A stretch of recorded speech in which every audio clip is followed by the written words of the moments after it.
Guys, good morning, good afternoon, good evening, wherever you may be joining or listening to us from. This is the Naija FC podcast, where, of course, as always, we bring you our unfiltered, honest, raw. You might not agree with us, but trust me, is what we believe. Our opinions on everything Nigerian football, from the good to the bad to the ugly. As always, I'm your host AyoT, and I have with me once again my fantastic co-host. Smith Layi, guys, thank you for joining again. Yes, thank you for joining us. Let us get into today's program. We have quite a bit to discuss. We're going to talk about women's football, we're going to talk about men's football. We're going to take some questions that you guys left for us on our social media pages as well. And we're just going to have another fun, interactive conversation. But you guys know how I always like to start the show. You guys know how I always like to start the show.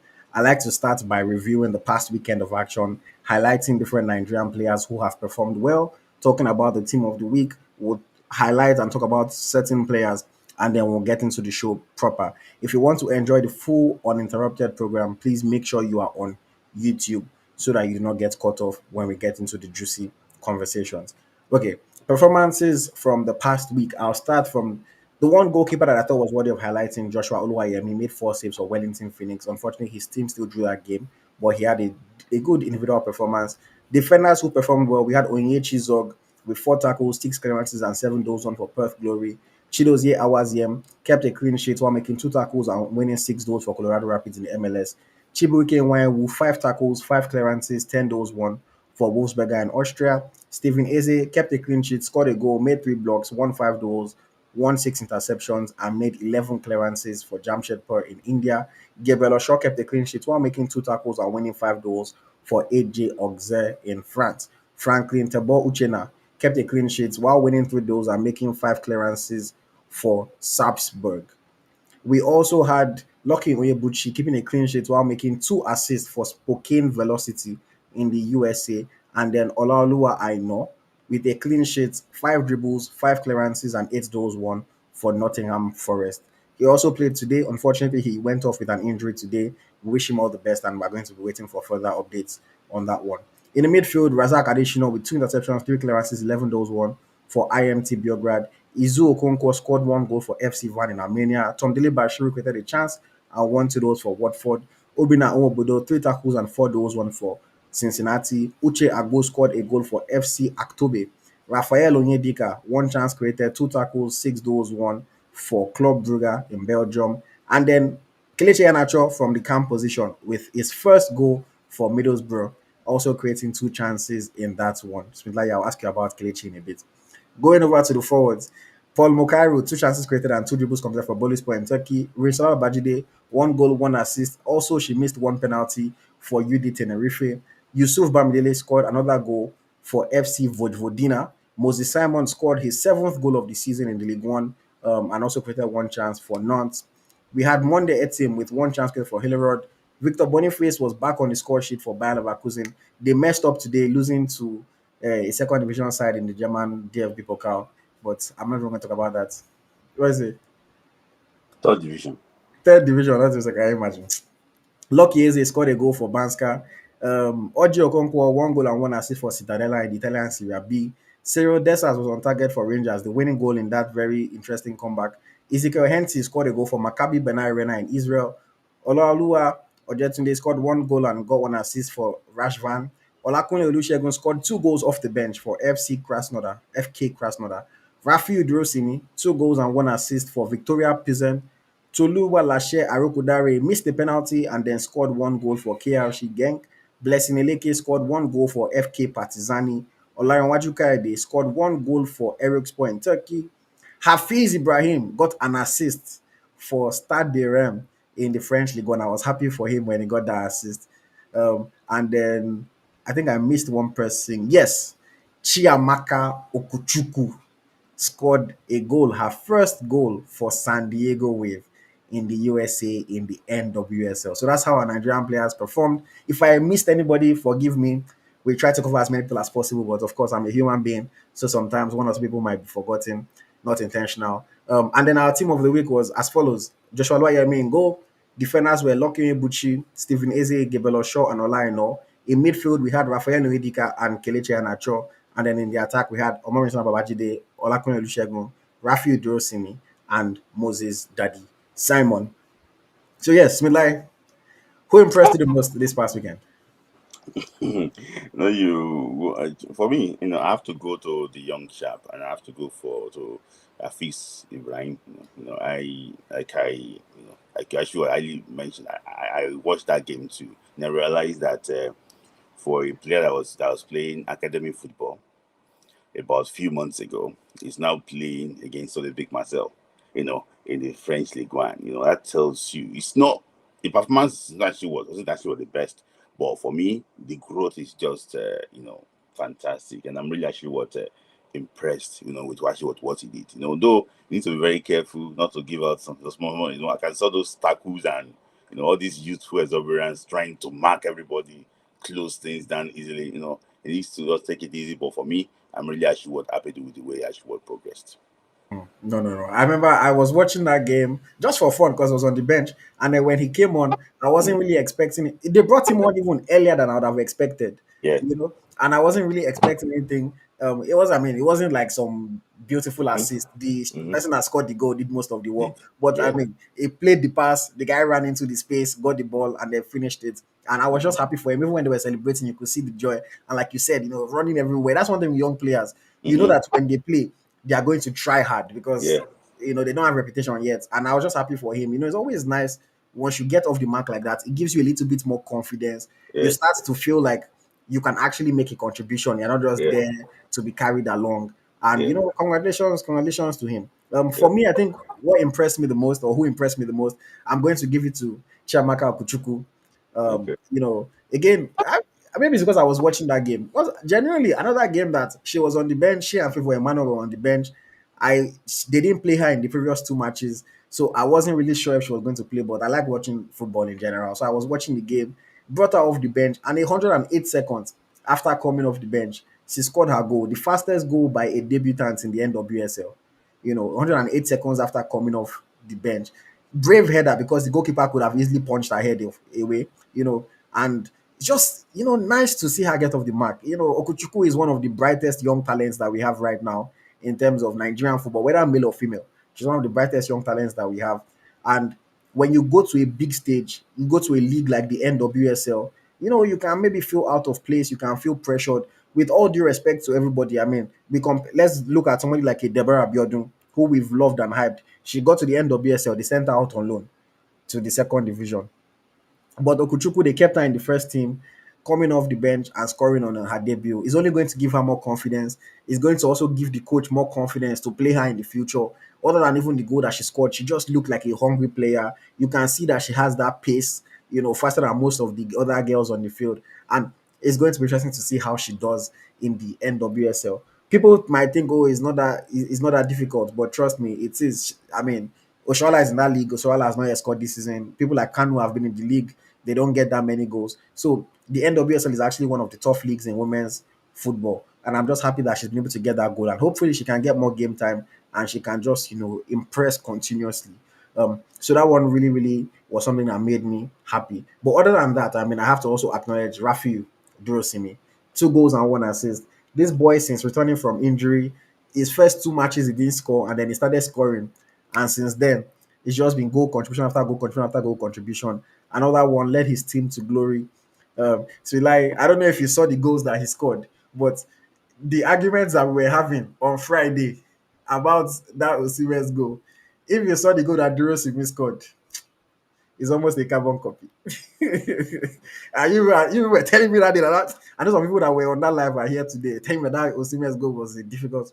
Rafi Duro Simi scored almost the People same. still wait after you in the comments. Eh?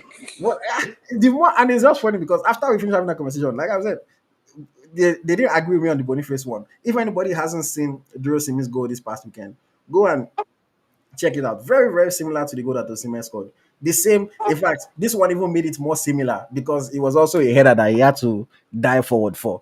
It was the same cross from the same side, amazing, amazing, amazing. Um, but yeah, it was a good one. I'm happy for him. And like, let me ask you, senior man Kels, off the mark for Middlesbrough in the championship. Were you happy? I know that maybe you don't think he's still a top player, but were you at least happy to see him score a goal? And I mean, during the international break, I don't know if you saw his social media post. He was doing a lot of He work was here. training, he was working, and then he comes and scores a goal. Are you happy, and do you think he can carry on like this for the rest of the season at No, least? apart from the overall play, he struck the bar in the first half. Yeah, he And did. yeah, he struck the ball in the first half. Because I purposely watched him. That I'm not a witch, but I just went to watch his game so that at the end of the day we can be able to judge very well. So I saw, apart from scoring the goal, but he actually did well in the game. He did well in the game. But against Oxford United, which actually, with due respect to Oxford United, but he did well, and it's good that Michael Carrick, trusted him. You called him several times to give him those instructions, and then he delivered. See, Hmm. Cage is a good player, but for me, I just think that you know, that's his level for now. Let him enjoy himself in the championship. That's his level for now. If somebody is scoring 10 goals, 20 goals, Shubakpo scored 28 goals in the championship. Nobody gave him a mention. So for me, I'm happy for Cinnamon Kells. I don't just like the social media through. Because if we didn't score again and maybe they lost, because Oxford scored first, no, and if they lost the game, maybe probably just come on him like and say, fat, fat, fat. No, I don't want that. I don't want that. I can't show what Yeah. affect it's meant to it. But I'm happy that he got the goal and he had a very good game in total. Hmm. Do you trust him to be able to, maybe he can score like 6, 7 goals before the season wraps up? Yeah, yeah, yeah. He can, he can, he can, Hmm. he can, he can, he can. If we can, if he doesn't actually get carried away in this performance, he can come back again next week and perform well. So for me, I think he can. He can actually do well. And I mean, Middlesbrough have championship hopes. I mean, promotion hopes. Oops, I Trying think at to, one point they're 1 point before away from the playoffs. the Yeah. playoffs, yes. So, like the fact that they're level on points with West Brom, they are Mm-hmm. behind on goal difference. So, they still have a good chance. One might be seeing girls. I mean, he's still a Sevilla player, but who knows? Maybe Middlesbrough can sign him permanently, and we might see him back in the English Prem by next season. Yes. Who knows? Who knows? Okay. I also want to just highlight very quickly. I want to say congratulations to Super Falcons forward Gift Monday. She moved from UDCA Tenerife in the Spanish Liga F and she has joined Washington Spirit in the United States of America. The Nigerian contingent in the NWSL keeps on increasing, and Gift Monday is the latest player to join the group of people. For me, happy for her. When I initially saw the announcement that she was leaving Tenerife, I was confused. Like, why are they just going to let her go in March? It's not even as if it's, the transfer window in Europe or anything like that. But when I heard that she was joining the Spirit, I was like, okay, that makes sense because obviously the NWSL season is just starting, so their own calendar is different. And I hope that she can hit the ground running there. I'm sure that they need, it's very stereotypical now, but the NWSL teams want to sign African forwards because that strength, that pace, they're not able to get it from the Americans. So they are signing a lot of Africans. When they see what the likes of Baba Banda, Akunda Naji, the other, what's the other girl's name? I've forgotten her name right now. What is it? Chawinga. Chawinga, yes. When they see what they are doing, they are lighting up that league. So they are trying to get more of the Africans to come and do similar things for them. So I'm hoping that Gift Monday can do well there because she just hit the ground running at Tenerife. So maybe some people might look at it and say, once you're just starting to hit the ground running, why are you leaving now? But there's also the expression that you have to strike while the iron is hot. Mm-hmm. It's not. I'm sure that the USA they're going to, because I know Tenerife don't pay that well. So the USA they must have come with a bigger bag, bigger spotlight, opportunity. She's going to be in America with her big sister, my sister Toshwala. So she Mm-hmm. has at least that guidance, even though they are in different parts of the country. But in the USA, there's also potential for post playing life in the USA. So I'm sure it's something that she's personally happy about. Okay. Let me also ask you, Smith Layi, you've been very critical of this player. You've been very critical of this player, Victor Boniface. Scored a goal in his first match after the international break. You Mm-hmm. know, how did you feel about that? Seeing him score that goal?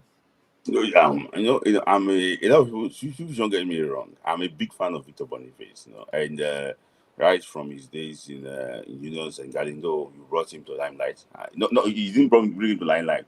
I think you made a lot of people know who the I made a Boniface. lot of people know who he was. Yeah, The spotlighted Boniface. him. And really, I went to research more about him, and since then, I've been following him since he stays in Norway. So I'm a big fan of him, but the issue is that he's a free word. If you're not doing well, people can criticize you. The caption he puts on his social media is not really actually what's good, good enough. So it's a two-way thing. He performed well on Friday. What about today? It's a two-way thing. So if we He came discuss off the Friday, bench today now. yeah, yeah, yeah, let's talk about today. He came up early. I let's look at it both sides. But for me, I just know that this is the last season in Germany. The way I look at things, Mm. this is the last season in Germany. I hope I can show continue to perform well. But for me, if you like, you score with your teeth in your club. If you come to the national team and you don't perform well, we cannot support you. Hmm. Hmm. Hmm. Okay. I mean, I will comment on the post that you referenced that he made on Mhm, social media.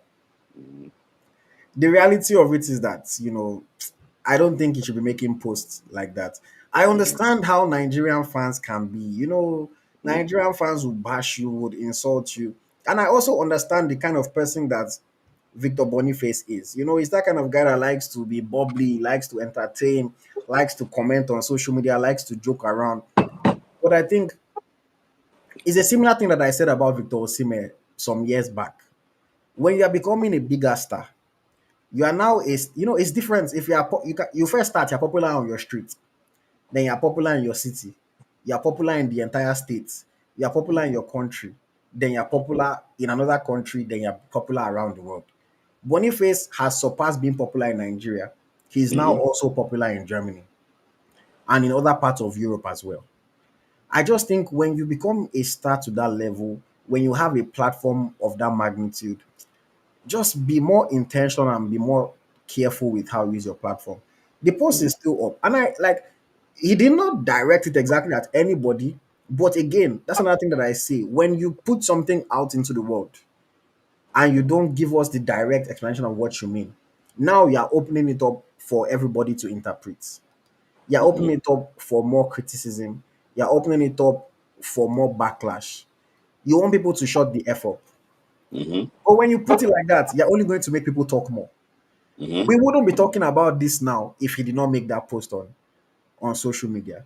mhm, So for me, I just think players, it's one of the hazards of being a professional athlete. You're front facing, you're public facing. People are going to talk about you and people are going to say negative things about you. That's just the reality. I always tell players, if you don't want to see these things, maybe after a match or after a tough period, switch off your phone, delete your social media, or hire somebody to manage your social media for you so that they can try to delete some of these things. They can try to, safeguard you from these things. But if you decide to take full control and you open up yourself to seeing all these things, unfortunately, you have to be able to take it. I'm nothing close to being a professional footballer, but just because of comments that I make on social media, I get backlash every day. And I don't have a brand like Victor Boniface does in terms of a personal brand. But mhm. at the same time, I'm not going to come and start insulting anybody back and forth. Maybe sometimes I might say something in good English that's just going to make you feel bad. But a lot of the time you kill people with kindness. You just say one or two things. But by the time you tell people to come and shut the F up, it's only going to make people talk more negatively about you. And at the end of the day, as much as players like to say, well, I don't really care what anybody says. I don't really care what anybody says. Let's be honest, man. If you didn't care, you wouldn't be telling us to shut up. If you Mhm, didn't care, you wouldn't be reacting. mhm, That is just the reality of the situation. So for me, I just encourage not just Victor Boniface. Boniface is my guy. I like him as a person. Nice guy. But the reality of it is that people are always going to say negative things. And you need to just try to ignore as much as you can, or even if you cannot ignore, just try to do your talking on the field. Try to not, do your talking on the field. You can do a shush celebration on the field, but don't now further come on social media and then post and say shut the F up because you're only going to attract more negative attention, more people in the comments. People are going to be waiting for the day that you now don't score. They will now come and say, look at the guy that was telling us to shut up. Now, what is he doing? Or the day that you do something bad, or they'll wait for your next Super Eagles game. You don't score again. They're going to bring it up. People are going to talk about your bad behavior. People are going to say you're too cocky, all sorts of things, you know? So for me, I just think not every attention um should you be trying to attract. And if you can try to, avoid certain things, just avoid it. Just avoid it. You know. I like Victor Boniface. I wish him all the best. I want him to keep scoring goals. I You know, like him too. Good I've been player. one of I've been one of the people that has been fighting for his pride on the social media scene for a while now, even though a lot of people are against it. But for me, That's why people think that you try to be benefiting more that than if people think some people think I'm on Boniface's payroll. payroll. Yeah, see, Victor, that's even if Victor is watching or is listening to this, they should come and pay me because the number of people we don't accuse me for $1 where I never see. In fact, for my GM for this team, if I say your team is his friend, is it? It's not like that. It's just supporting the young players. And the thing is, if people have paid attention to me enough, people will realize that I tend to take the side of people that get a lot of backlash. If you Mm-hmm. remember, I've done the same with Oshoala when she was taking a lot of backlash in terms of Mm-hmm. the Super Falcons. I did the Mm-hmm. same with Kelechi Nwakali. That's what made Kelechi and I even start to relate more because I saw that a lot of people would just always he was having his off the field issues, Mm-hmm. and I just decided, I like an underdog. So when somebody Yeah. is backs against the wall and people are piling on them, I just Yeah. always try to be the one to come and help them get their You backs know, off the wall a little bit. Yeah. IoT. Maybe I tell him that you are doing your birthday. Maybe he's go buy cow for you.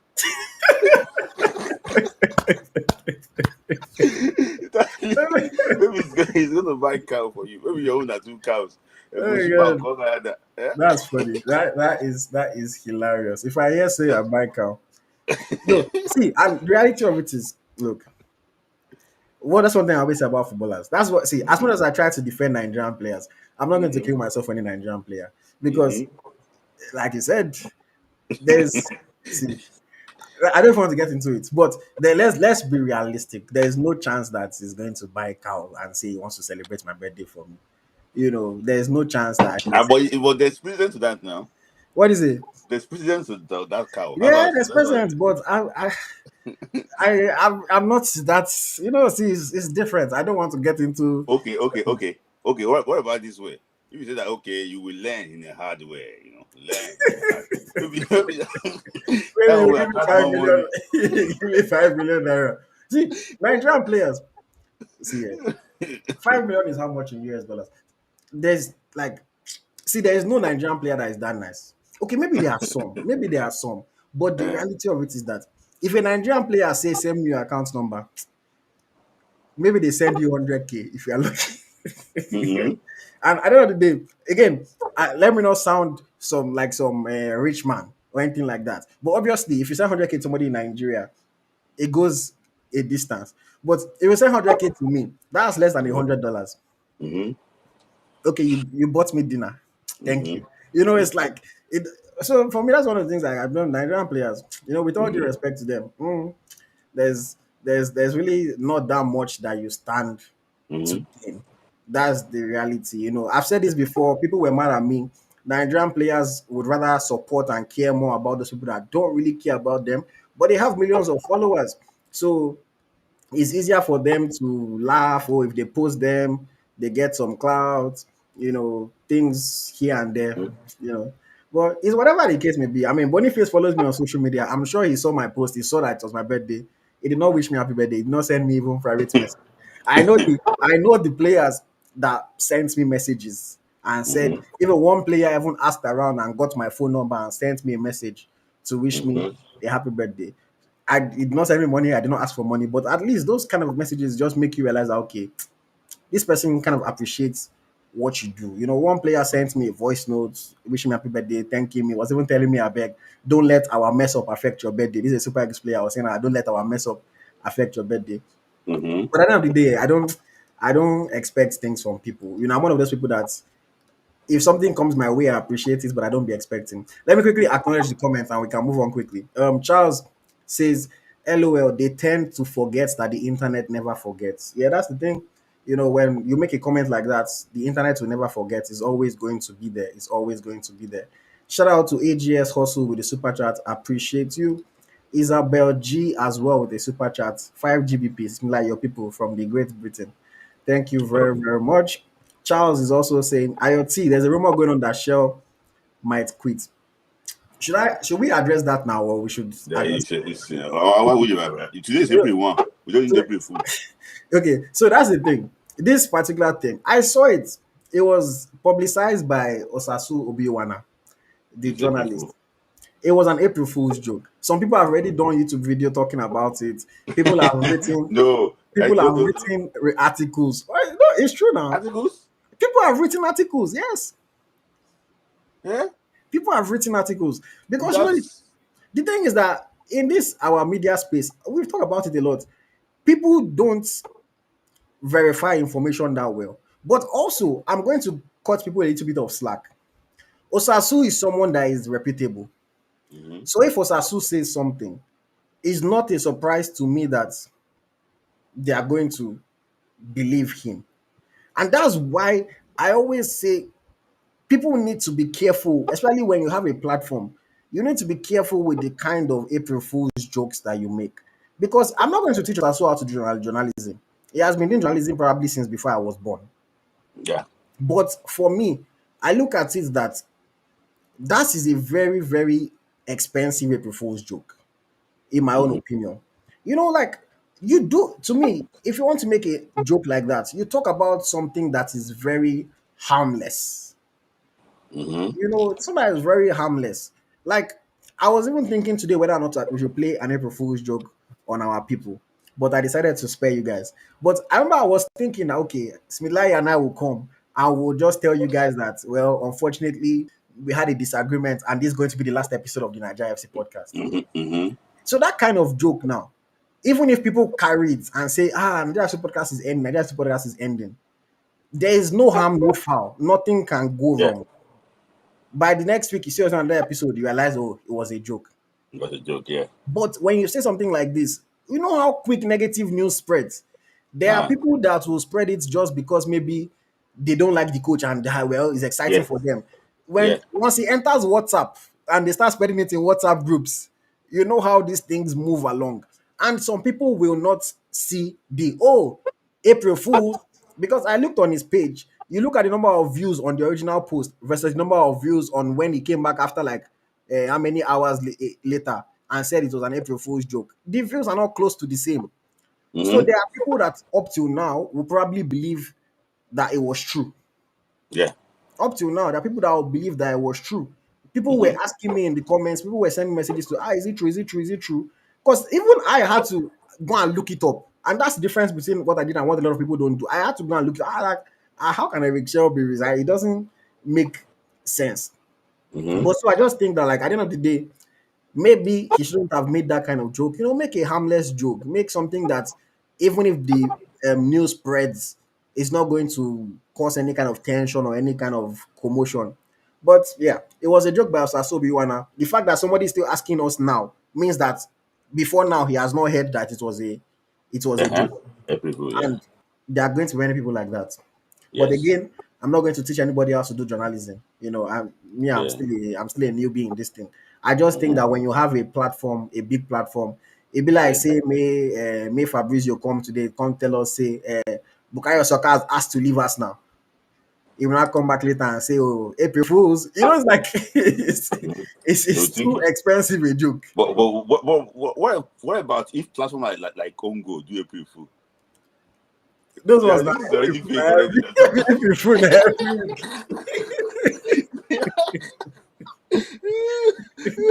Those ones they're April Fool There's no every difference week. between April Fool and real story.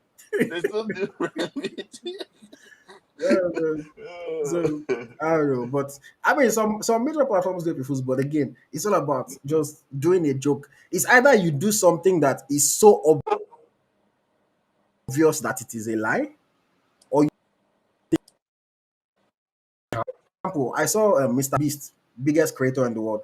He did a April Fool's prank where his company launched a new product, but the product that they were launching, once you see what is in, you can tell that okay, this is very unserious. There is no way they're actually going to launch this product, you know. Mhm. So you can tell that it is a joke, even though there will be some people that will still believe, but most people Yeah. with common sense can tell that it is a joke. So for Mhm. me, those are the kind of April Fool's jokes to play. By the time you say, coach is potentially resigning, the news is going to spread. I wouldn't be surprised if up until tomorrow, people will still be asking about this.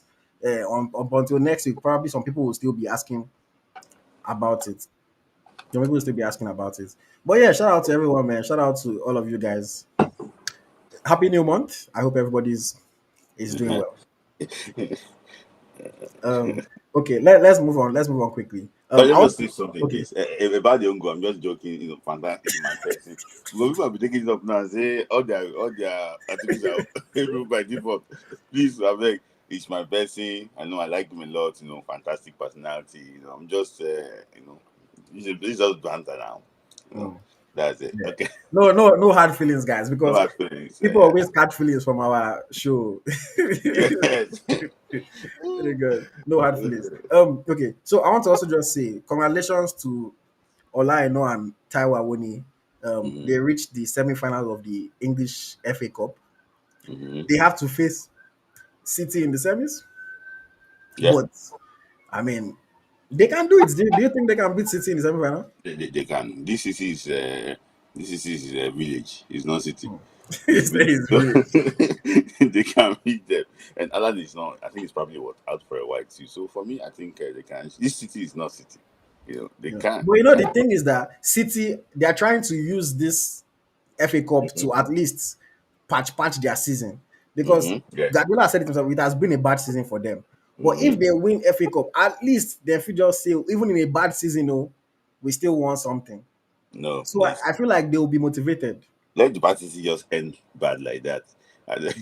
So for me, I just think that they can't stop Nottingham Forest. Honestly, Mm, yeah. I see that Forest in the final. Look at what they did to the Manchester No, neighbors today. the Manchester, this thing, they are relegation fighters. Shout out to this guy. The last time I won't mention his name because last time I mentioned his name, he said, "Why am I calling him out on my program?" But one of my good friends, a fan of our show, is always arguing with me in the comments about Manchester United. I hope Mhm. he's seeing, I hope he's seeing. It is your new coach, Ibu brought, that is doing worse than your old coach. You are languishing in 13th position. If not for in club and Aribo's club, even will be struggling there. We'll be struggling there. Mhm. Okay.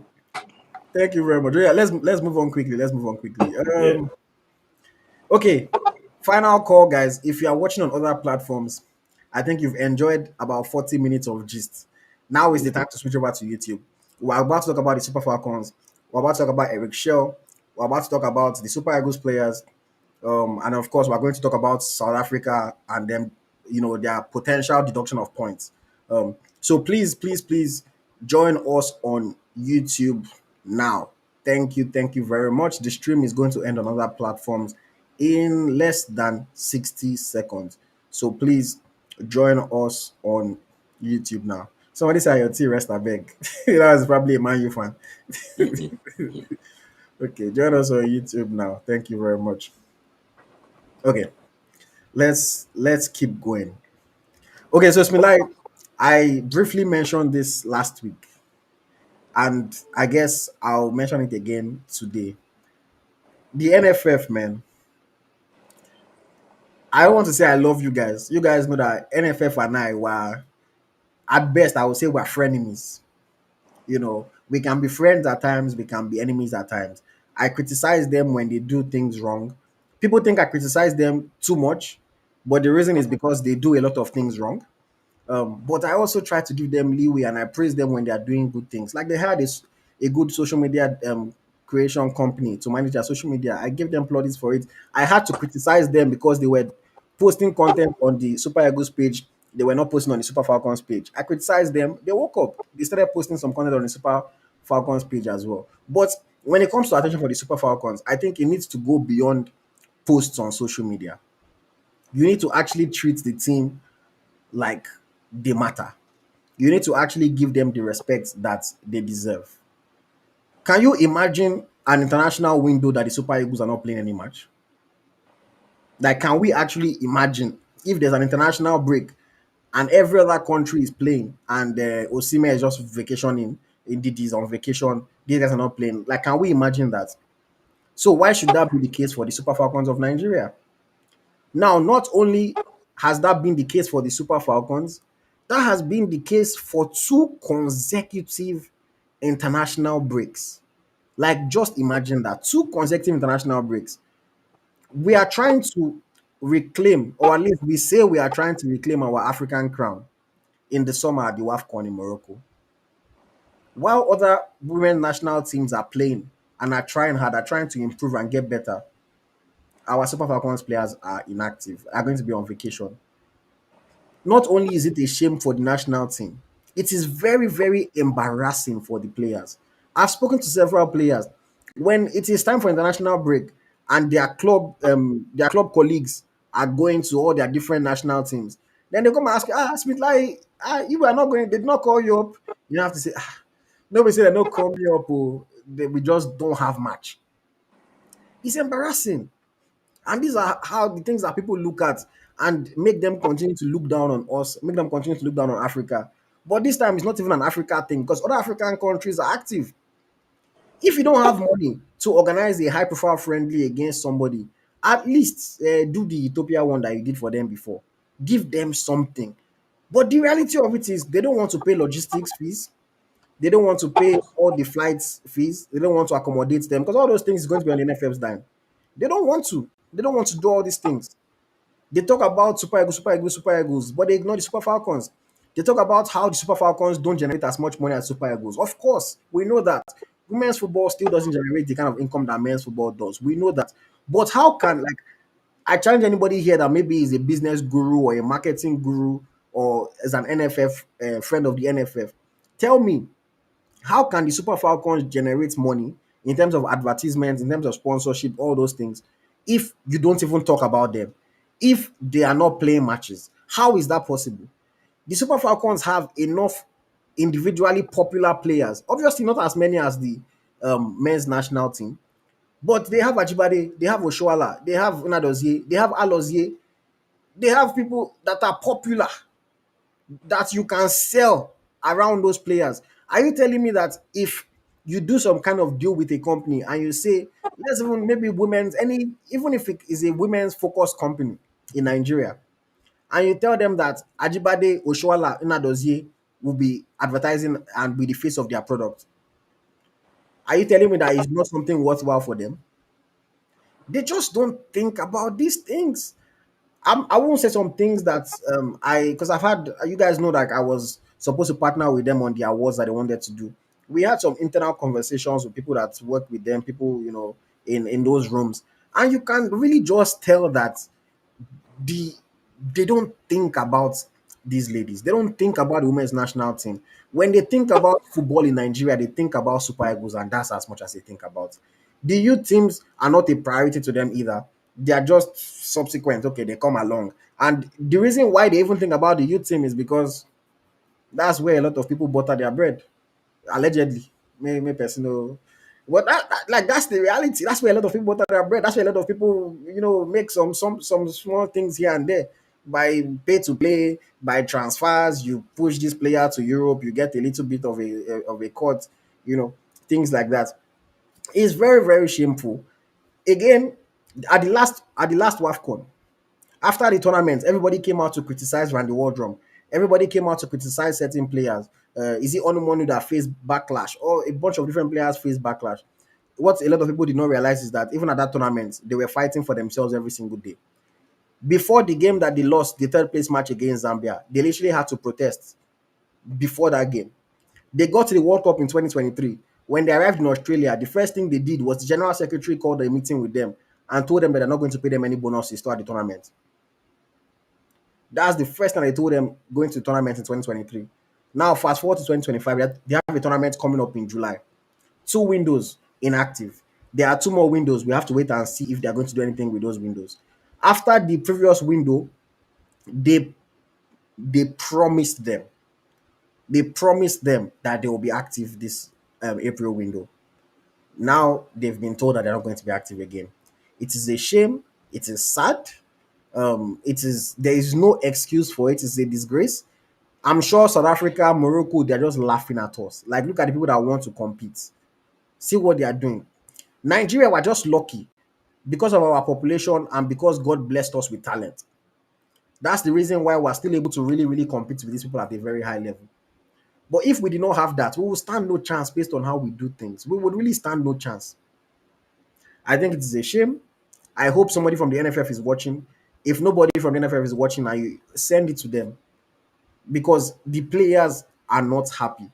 And unfortunately for them, the players don't really have a voice because if they speak up, they get blackballed, they get sidelined, their international careers get put on hold.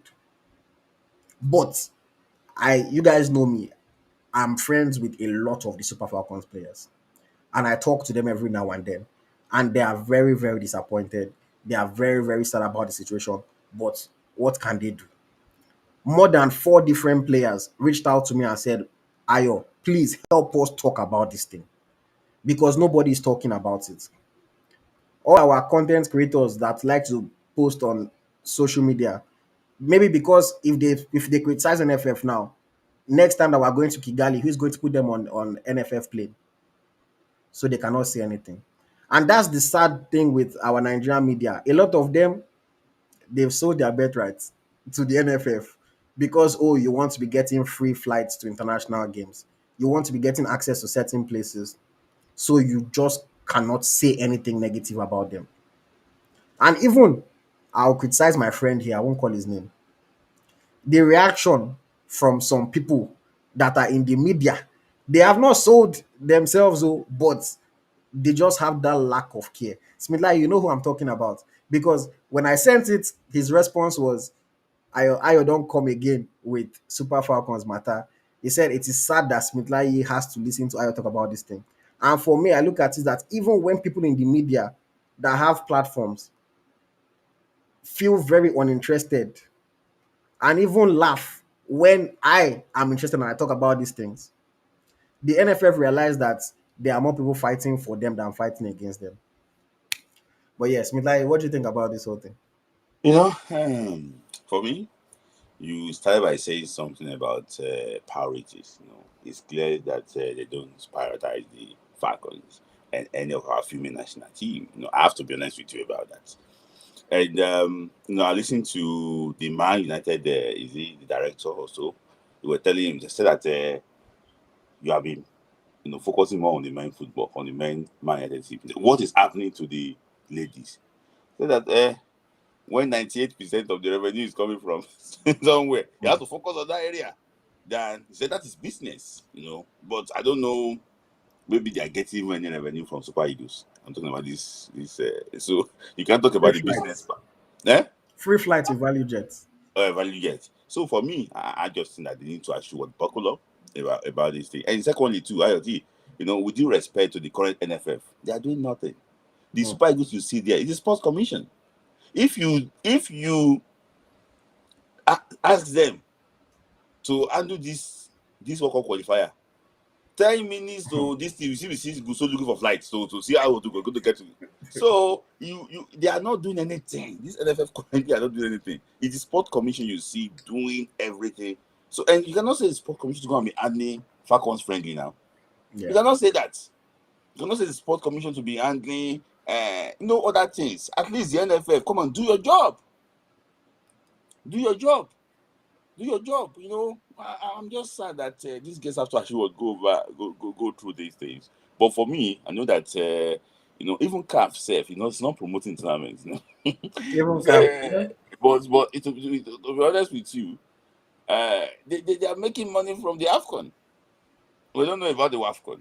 They promoted the 17 5 days or so before the tournament. That's how it's promoting. On 22 will be similar pattern. Maybe the WAFCON too is going to be similar pattern. Maybe when it's about a few weeks, start promoting and promoting. So, but for me, people are getting ready. I'm going to end by saying this thing. Randy Wardrum said something and said that it's going to get to a stage that Nigeria will not be qualifying for major tournaments again. Hmm. You can see the World Cup. Can you see? We can see that the AFCON we had the lowest point. out of all the group leaders in the whole of Africa. Oh, This time around now, if they bump Nigeria out of the quarterfinals, the WAFCON coming. that's the end. That's the end. So for me, I think, see, let me say something too. The NFF again, under 17 is going on now. The qualifiers for the next edition is going to start in a few months. There's no preparation. So the project that they are parading in Abuja, they are not doing now. It's people that will give them money. So they are not doing anything. They should wake up to their responsibility. Hmm. They should wake up and do their responsibility. It is, for me, it is shameful. It is disappointing. I know that the players are disappointed. Unfortunately, the Super Falcons don't even have a substantive head coach. Mm-hmm. What this allows them to not be able, I'm sure that, well, let me not say I'm sure, but I can guess that they are not paying this man salary unless it's time for international engagement. You want to now hire a coach, or maybe you now make him permanent before the tournament starts in July. Then you expect the players to go there and perform magic. And it's because, unfortunately, backlash doesn't really come their way. If they don't do well, people will insult, they are doing fine, girl, they are posting TikTok, they are doing, and that's unfortunately like how too many Nigerians think, and it's such a silly way of thinking. Something Mm-hmm. happens, it's just will start to insult players, and unfortunately, because it's women, they now start to insult them based on looks, insult them based on other things that are just unnecessary and have nothing to do with football. When Randy Mm-hmm. Wardrum was there, we knew that Randy Wardrum would stay on their necks. Randy Wardrum was, he would give them international embarrassment. He would go on American podcast and talk about them. And they hated those kind of embarrassment. But then when they have a coach now that is literally in their palms, they do and undo. Nobody's going to say anything about them. It is a shame, but let's see how things continue to progress. Shout out to all the Super Falcons players. There are so many of them that are doing well at their clubs. So many of them. But if we don't keep the team together, if we don't find ways to integrate people like Okuchuku now, is it when it's time for WAFCON, you just call her up to the squad? Is it Mm-hmm. not time now There's that, no window again. no, there's one more window. Okay. When? It's, I think June? is in May or June.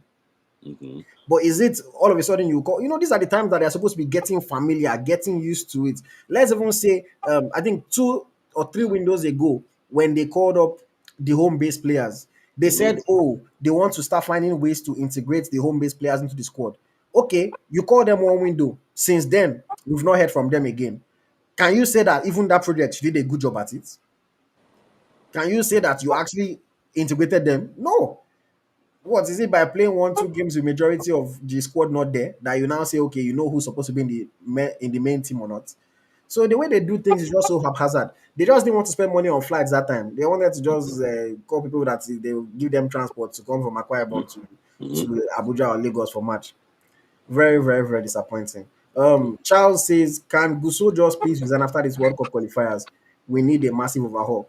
I mean, let's be realistic with ourselves. It's not, people don't resign in Nigeria. That's why I don't call for resignation, because I know it's not going to happen. People don't resign. They will be there until they can be there no more. So, but Even it's if they're on a wheelchair, they will still they'll continue. see as long as they have breath though. And then I don't want to criticize her because I know she does a lot of work within the NFF, and some players have told me about how she has fought for them in the past. But sometimes I wonder what she does when things like this are happening. And she's sitting on the board of the NFF, she gets all the clout in the world. The follow day. Yeah, they champion her like the savior of women's football in Nigeria. But then things like this happen and we don't really hear from her. Mm-hmm. So I don't know. I don't know. Okay, let's move forward. So, like, let us talk about national team, the men's national team this time. We have Mm-hmm. quite a few things to cover, but let's start from the one that people have been asking about, including my friend Charles here, who just made a comment. Said on that 17 World Cup is going on in Morocco. Two-time champion Nigeria are not there. Unfortunate. But let's talk about South Africa. Mm-hmm. Everybody has been asking, are they truly going to lose these points? Smilai, you've been talking about it. I know that you've been watching different people talk about it, people with more knowledge than the both of us. So, can we answer the people now? Will South Africa be deducted 3 points for playing Mokoena, or will they not? I can tell you that they have been judged the 3 points already. Announcement is imminent. So for me, the rule is the rule, and it's sad that despite that, I don't know South Africa, I don't, because the banter is becoming too much, and we cannot even engage with you in banter because our friend is Ghana, not you, because they have been sending DM and everything. Want to banter Nigeria, I want to do Zimbabwe too is bantering Nigeria. See, I don't know what is. I don't know why they are doing all those things. But what I've just said basically is this: it's unfair that we want to enter through the back door. But if there's no road in front, if the back door is open, why not? Why not? Why Hmm. not enter through the back door? So one thing you're not allowed to do in football is that you cannot cheat. You can't cheat. And the moment you actually FIFA, that the governing body, they have the responsibility to actually uphold the rule of the game. Except if cannot uphold the rule of the game, it's going to bring everything to what to distribute, and actually the whole thing is going to be in commotion. Then at the end of the day, we will know who is who again. So it's very important that they can make a statement here. I've been listening to South African people too. They also having what counter argument that they did not lodge the complaint 24 hours. Please, the reason why FIFA put 24 hours there is that in a tournament that you will playing every three games, you have to. It's not a qualifier. 2 hours, 3 24. It's not in a tournament that you don't have enough space. Because, for example, now you play game today, in 3 or 4 days time, you're also playing another game again. So they don't have Decisions that. have to be made fast. Yes, it has to be made fast. So this one is different. And one funny thing is that FIFA changed the rule in 2023 Hmm. that even if you don't complain, they have the right to investigate a game for that has been played in 2 years. Hmm. They can go back and check it. And I can tell you that they have already sent their query even before we start talking on social media. That why did he play? Because anytime a player is suspended, it's automated mail to them that he's suspended. Just like when you buy something on Amazon, you get a receipt. Oh, thank you. Similar one too. So, and it's just like that. And I actually fell for them. And the issue about the player, they made an argument about parking tickets. You drive, this thing. If they give you a parking ticket today, and they give you another one in 3 days time, you will know how many parking tickets you have now. That Hmm. if I get a third one, they might collect my points for my driving license. So we know that. Hmm. So that was the analogy they used for that player too. That if you know that you are on two yellow cards too, you should be able to at least help your organization and inform them that this and that. I don't argument, but the boy is playing in Champions League. The boy is playing everywhere. How will you keep? No, no. You know where you keep your money. So that is when the suspension of the players might also come into play. But about paying $6,000 and also 3 point deduction is already gone. Hmm. Hmm. I mean, I will say this from a player's point of view. While I can understand that it is not the duty of the player to keep track of their yellow cards, yes, Mm-hmm. I agree. But at the same time, you can also be responsible enough to know when you are suspended and when you are not. Not yeah, The yeah, team manager should be aware. yeah. I don't necessarily even put any blame on the coach, to be honest. The Mm-hmm. coach is, see, a lot of coaches tell you they are not interested in all the things that are happening behind the scenes. Their Mm-hmm. own is to put the best 11 players on the field and to Mm-hmm. get the result. Yeah. So I cannot even say the coach should be counting yellow cards, but the Mm-hmm. team manager, the team administrator has to Mm-hmm. know who is suspended and Mm-hmm. who is not. You just have to know. Mm-hmm. It is at that level, running an organization at that level, it is Mm-hmm. not something that is excusable. Mm-hmm. I remember even in my job, I've worked a very relatively high level role in a company before. And Mm-hmm. I remember even things like when these people started fighting war, Israel and this thing, all of a sudden now, shipping is taking longer than it's supposed to take because uh, ships have to go through a different route. Now it's adding 1 2 weeks to the journey. I remember Yeah. my oga was vexing for me. And I remember I'm thinking like, I don't know that they will start war now. And Uh-huh. and he's telling me, well, you should have thought about this, and Uh-huh. that's just the way it is when you are running a high level project at a serious organization. You have to be Uh-huh. aware of everything that is going on, especially Yeah. things that are predictable, things that are Mm-hmm. within your control, and things that happened a while ago. Because it's not even as if, oh, maybe he had the yellow card in the first game and you only had 3 days and some. He had the yellow card in the previous window. So you should have been very well aware. And while I think it is quite shameful to us that we need this kind of help to qualify or to potentially even have a good chance of qualifying, hey, at this point, they say beggars cannot be choosers. I'll take it. Any Mm-hmm. help that we can get, I will take Mm-hmm. it. Obviously, the important thing is that we still have to go to South Africa and we Mm-hmm. have to get 3 points when we play them in South Africa. Mm-hmm. We Mm-hmm. cannot bank on them dropping points against other people. I'm not saying it's impossible, but we Mm-hmm. cannot be banking on that. Mm-hmm. We have to go there and do a job. And of course, we have to win our other matches. Mm-hmm. Like you said on your show on Friday, I think. See, the good thing is that it seems like everything is in our hands now. Yeah. Because by the time they deduct their 3 points, they deduct 3 goals, they remove their goal difference, it plays in our favor. It's in our Uh-huh. hands. We Hmm. can get it done. But can we be sure?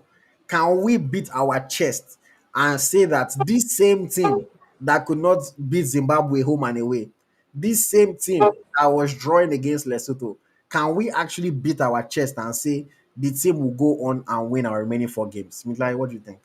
Yes, I think so. I think so. To be honest with you too, I didn't expect Eric Chelle to win this games when he came.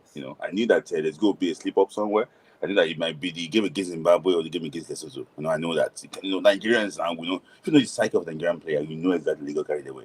When they won the game against Rwanda, they were like, oh yeah, come on, yeah. I was like, come on, he's just half time. I know, but I think that she was over celebrated. But I can tell you that what did not really go well. I cannot say some things here because it's online. A lot of people are actually listening. I had some conversation with some people too about that game, and some things went wrong against Zimbabwe. And I can tell you that we'll go into that one too later. Coach Eric Chelle is trying to correct those things. When you just handle these guys now for the first time, when you are talking to somebody now and on the phone, hello, hello, hello. But when that person comes to your house, you know that person's character very well. That's how it is now. So these boys now, it's not a full matter now. You don't see them for 10 days. You don't know type of personalities that they have, and you know the person that they will not call again. So for me, I think that this team will beat South Africa. The way we won against Rwanda, will beat South Africa in Johannesburg. Hmm, hmm. The way Yes. we And got let me tell you something. the way we won against Rwanda will beat South Africa in South Joburg. Africa in Okay. Johannesburg. And I said it's one of our easiest games because if you look at it, so I'm sorry, South Africa, but before the Lesotho game, they were having +3. No, before the when before cancel the results first. They cancel the results first. When they cancel the results, so the +2 they have against Lesotho, that their +5 goes to +3. They will now award 3-0 to Lesotho. So it's not going to be they're going to be Zero on goal zero. difference. Zero goes different. It's a massive blow. And I can tell you, if they lose, they will play for a draw. They do naturally. I've asked South Africa play for a draw before in my life. I don't see them defending. No, no, no. They will come out. Is And their natural it's instinct their to do it. natural is they will come out. And that coming out will be their greatest undoing, you will see. Hmm, hmm. That Okay. coming out, you see. See, before you leave on for this topic, the teams that you see them play well against Africa, let's check them very well. You saw Mali play well against Africa. You saw Cape Verde play well against Africa, and you also DR Congo play well against Africa. There's something that team have in common. You will see that Super Eagles, copy that template again when we play against Joburg in Joburg again in September. Hmm, hmm. I mean, the good thing is that it's in our hands now. It's in our If hands. if we don't qualify, we cannot blame anybody. We cannot make Everybody, any excuses. If yeah. we don't qualify, it only means that we did not deserve to qualify. Mm-hmm. But please, any Super Eagles player that is watching this, now beg I dey beg, I beg, qualify. I want Mm-hmm. to watch my country play at the Mm-hmm. World Cup. And the I World want Cup. to be in the stadium supporting you guys. A Mm-hmm. World Cup has never been this close to me in my Mm-hmm. life before. Mm-hmm. If Mm-hmm. I'm not able to go and watch my country, I'll be so sad. I don't want to, it's not Ghana I want to watch. Uh-huh. Yeah, Please. it's not Egypt. So sorry, I see. Before we move on from this matter, let me just you mentioned something about us to rely on South Africa to drop points again. After beating them, that we have to be careful. Get our results. Mm. One of Nigeria big. Let me just say, Rafi Atibo. He went to interview once. No, they know themselves now. So when he spoke to his mother official, that what, how far? You guys are already last. Why are you acting like a spoiler here? He said what he observed from his response was that they are pushing Kusafa agenda. They came against Nigeria to play for South Africa. So indirectly, we're going to play South Africa twice. When we play against Lesotho and when we And play also, against... yes, you will go with South Africa. You will see them needing a win, but they will park the bus. Just wait. Because they will still have a chance to qualify. But they will need a win, they will park the bus. You will see. So we are playing against Africa twice now. That's my this thing. Real K says, I don't see us beating South Africa. That Don't worry. comment is coming from Real K. Screen. If you win South Africa, give me $1,000, and I will share it here. Very good. Charles says, LOL, AyoT, Zimbabwe is a decent team. They are just like Nigeria on the standing. Potentially, they're supposed to be second or third in the group, not last. You know, Charles, this is where I'm going to have to disagree with you. Don't get me wrong. I'm not saying Zimbabwe are a decent team, but this is like Liverpool drop points against Leicester City, then come and tell you about how Leicester City is a decent team. Oh, they have good players. They have Finidi. They have Vardy. They have Van Nistelrooy as coach. When you are supposed to be a big team, you have to get the job done. You cannot there's no team that is supposed to just come and lie down for you to walk over them. But you are supposed to show your superiority. The other countries that are going to be contesting with us at this tournament, more often than not, they show their superiority when they face teams that on paper are distance away from them. So I think we should be able to do the same thing. You know, we often joke about it, Smith Layi, when we were like, when last did Nigeria score plenty goals? And we always laugh it's against Sao Tome because that's the only team that we've been able to just go there and beat them comfortably. Other Yeah. than maybe the 3-0 that we beat Benin, you know. But for the most part, we don't control and show our dominance in these games. We might have the ball, but we know that the way a lot of teams play football today, they are very willing to give up possession. Look at Nottingham Forest today. Again, Man U fans will hate me, but look at Nottingham Forest today. Bruno wants to be passing. Let Man U have the ball. We'll hit you on the counter. Elanga, run and finish. And 1-0, and they saw out the results. They don't need to score more goals. Yeah. Only their striker only had one shot in the whole match because Yeah. they were not playing on the front foot. They did not care. So a team like Zimbabwe knows that if they can be compact, they can defend and hit us on the counter, they have a chance. But it's up to Nigeria with all the talents we have, with all the quality we have. We had more than enough chances to kill that game off, but we didn't, and we let them be in the game. So we cannot come back and now use the excuse of, well, Zimbabwe are a decent team. Well, they are also fighting. Everybody is fighting, but you have to show yourself. Morocco don't give excuses when they blow teams out the park. We need to be doing stuff like that, you Yeah. know. Even again, waiting they pay me pass be say Ghana they qualify for this World Cup. The way things are going, Ghana look like they want to qualify, and Nigeria will not be there. I have too many Ghanaian friends. Oh. Sorry, can I just answer this guy? I don't know if it's Ada At that J3. J3. Ada J3. He didn't use super chat, but who complained when Nigeria played Sheu? Nobody complained. Algeria did not complain. The match commission did not complain. They just saw in me after the game that why did Sheu play?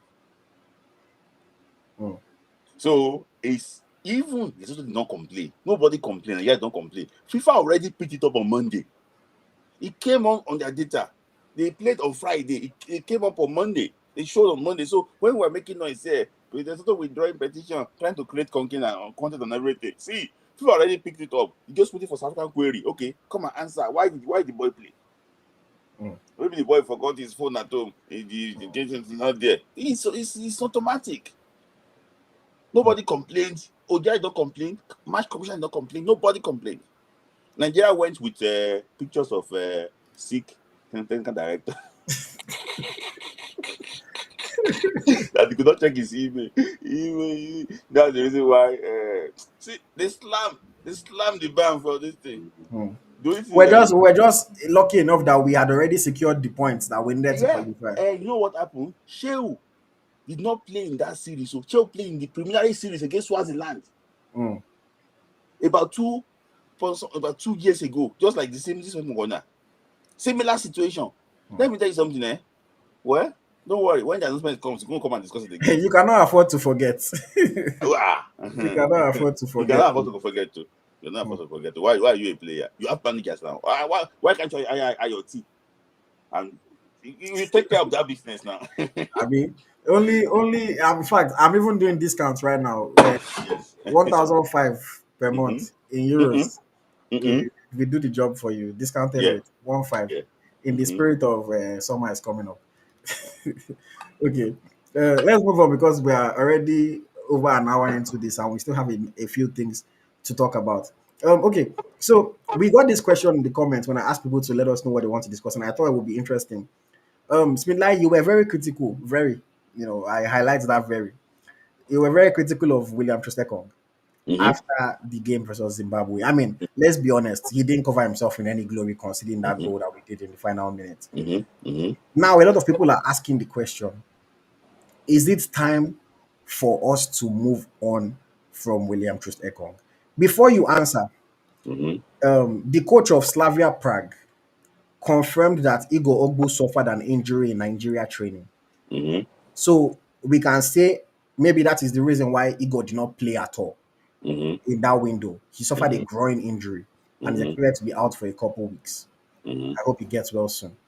But with people like Igor already part of the fold, Mm-hmm. people like Torunariga came as a replacement. People Mm-hmm. like Osho were not called up. People like Apoguma were not called up. Mm-hmm. And another player that we'll talk about in a bit that maybe they are looking at potentially as well. But Mm-hmm. overall, do you think it is time for the Super Eagles to move on from William Trostekong? To say move on is a big thing, and I don't want people to actually add emotions to all these things. You know, one thing that all of us can agree on is that Ekong is slowing down. I don't know, maybe it's the league, the competition, responsibility, or even age sometimes. Because I know that some people of his age can still be at 17. I saw some people of his age play academy football in Lagos. I was so worried that what's wrong with this? So for people of his age, are just starting their career. They're just starting their career. So for me, I think it's slowing down. I think it's going to be unfair to say that he should be out of the team. This is when I think you need somebody to understudy him. Truth, I have to say the truth. He played 90 minutes on Friday, 90 minutes again on what? On Tuesday.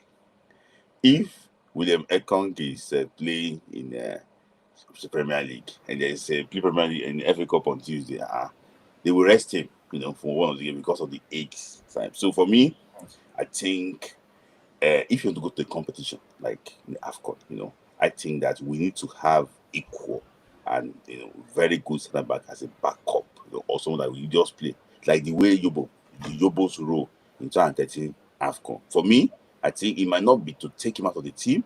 I think we just need to make sure that we have somebody on standby. For me, I think he's slowing down. To be honest with you, a legend of Nigerian game too, a defender by trade, one of the most capped Nigerian defender. Don't point out that I think it's slowing down slightly, which is true. It's true. Yeah. Hmm. For me, to be honest with you, if it's Ekong at 18, with Balogun, he will slide for that ball. Even Balogun of 36 years will slide for that ball. I'm not throwing Ekong on that ball. So Balogun, will go into that 50-50 and he will win that ball. If Balogun would rather take the injury, it might be limping after, but Balogun, he might be showing his slaps like this. So that's how he shows when he's injured. His slaps, so he will win that ball. Hmm. Let me For me, ask you. Let me yeah. ask you about Leon because we're talking about potentially moving away from Ekong, but a Mm-hmm. lot of people on social media are also talking about Leon Balogun needing to be back in the team. Mm-hmm. There were even some reports, I don't know how true, that some Super Eagles players were also saying that they want his experience back in the team. Mm-hmm. So Balogun is 36 years old. Mm-hmm. And, if there's one thing that I will tell you, because I've been talking to Leon Balogun very, very often these past Mm-hmm. few weeks, Mm-hmm. this man Mm-hmm. has full confidence in his abilities. Mm-hmm. Full confidence in his abilities. It Mm-hmm. still feels like he's one of the best defenders that Nigeria has to offer. Mm-hmm. Whether anybody agrees or not. Mm-hmm. So, Smilai, do you think that maybe even if he cannot give us 90 minutes in every match, Mm-hmm. Leon Balogun should still be part of the team and part of the setup.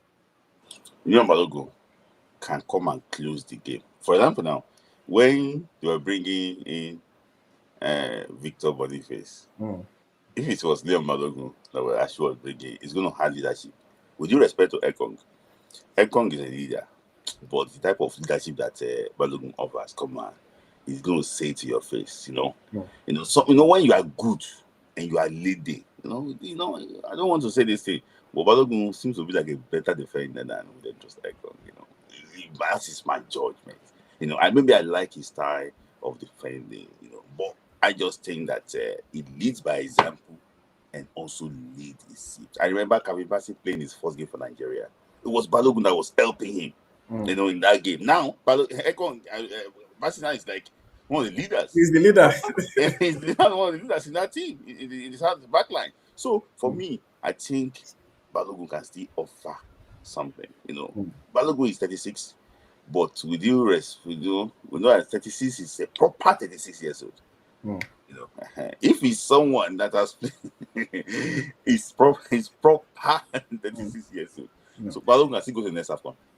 And And the thing is that when we watch William Troost-Ekong play now, with all due respect to Ekong, I love him. Unfortunately, we're never going to see that Nigeria vlog. But with Ekong, it just seems like if he's ball in the air, we can trust him to head it away. mm-hmm, We can trust him to clear ball. But other mm-hmm, than that, he doesn't seem to still have that tackling ability or yeah, that, the movement to follow people and things like mm-hmm, that. Bassi is the one that chases people down, that does those mm-hmm, kind of things. And Ekong is just there as well. Okay, if they cross ball, I'll head it away or I'll clear it. So I also think that when you even look back now at that Zimbabwe game and Eric Chelle, like you referenced, bringing on Victor Boniface, yes, I know he was trying to chase the game, or rather trying to chase another goal. The coach said it himself that he wanted to score another goal. But still, the fact that he never even considered making a sub in defense, also just shows you that maybe he did not trust the options that he had. And mm-hmm, that's where somebody like Leon Balogun, it doesn't mean that Leon Balogun is perfect. It doesn't mean that Leon Balogun is never going to make a mistake. But you can trust his experience. You can trust his ability. You can trust what he's going to give to you when he's on the field. We see what he gives to Rangers. Leon Balogun injures every mm-hmm, 5 matches because he's working so hard, working past where his body should be working at the age that he is. He will mm-hmm, get injured, he will recover after 2 weeks, he will come back, he will play another couple games again, he will injure again. But like you said, he's the kind of guy that even if he's going to, he knows that, oh, I'm about to pull my groin more than I'm supposed to be pulling it, he will fight and he will do that. I remember speaking to Leon after that game against Fenerbahce, and he was saying about Omo like the way his body, he has finished his body today, but is what he needed to give the team to be able mm-hmm. to get the results that they needed. Eh, And yeah, for me, I think his experience leadership in the team, especially at a time where the coach, at least for this last window, did not call many center backs. That kind of experience, I think, can be very valuable. What do you want to say? and he loves Nigeria. Hmm. That is it. He loves the country. He's someone that we openly command if things are not going well. We openly talk. Hmm. It's just like the way they paint us. He can see the passion. He's a fan. He's also a defender. Also play for the national team. So for me, I see a coach. When you are a coach on the sideline, you cannot get into the head of those players. But if Balogun is playing, I see a coach on the pitch. Hmm. I don't know, maybe he wants to be a sporting director or something, but I think I see a coach on the pitch. Hmm. Okay. Let me just take some comments very quickly and then we'll move on a little bit. Charles is saying, okay, I see your points. We should have won the game. Too many chances like Sita and Didier and it will be missed. Lookman off day. Moses was People are not. still blaming the coach. Mm. Thank you very much. Bini, no comments, but a super chat. I've not seen you before on our show, so I'm not It's sure just who maybe it's one of our people when you like on us, that G. like But us, yeah, like thank you very much, Bini, for the super chats. Much, much, much appreciated. Much appreciated. Somebody says I'm a real not 43 years old. Nobody me go answer that question. But why would there's you say that? Are you his fan? there's no need to even talk about him because he's not currently in the It's not setup. even it's not even any He's not club. even playing, he's still recovering. Um Mhm. So let's talk about that. But okay, still talking about potential replacement, potential players to come and improve the team. We are hearing that Coach Eric Chelle is making a trip to the United Kingdom to visit two rising stars. One of them plays for Arsenal, the other one plays for Chelsea. Mm-hmm. Let's start from the one that plays for Chelsea. This is a boy, it's like if you are toasting babe. Oh my days. Oh my days. You are messaging this babe. And every 2 weeks now should they reply you. Today you say, Mhm. hey baby, how are you? Oh, hope you are well, hope you are well. Then next Thursday, oh, I'm fine, thank you.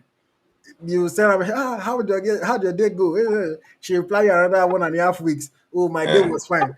You don't even know what she's talking that day could be about. October 1st. So you know they toast this babe. Then maybe on your birthday, the babe will now post you on Instagram stories. Oh, happy birthday, Smith Layi. You self go believe, say, she posted me, she's liking me. Then Mhm. you message, thank you so much. She don't reply you again for another 1 month.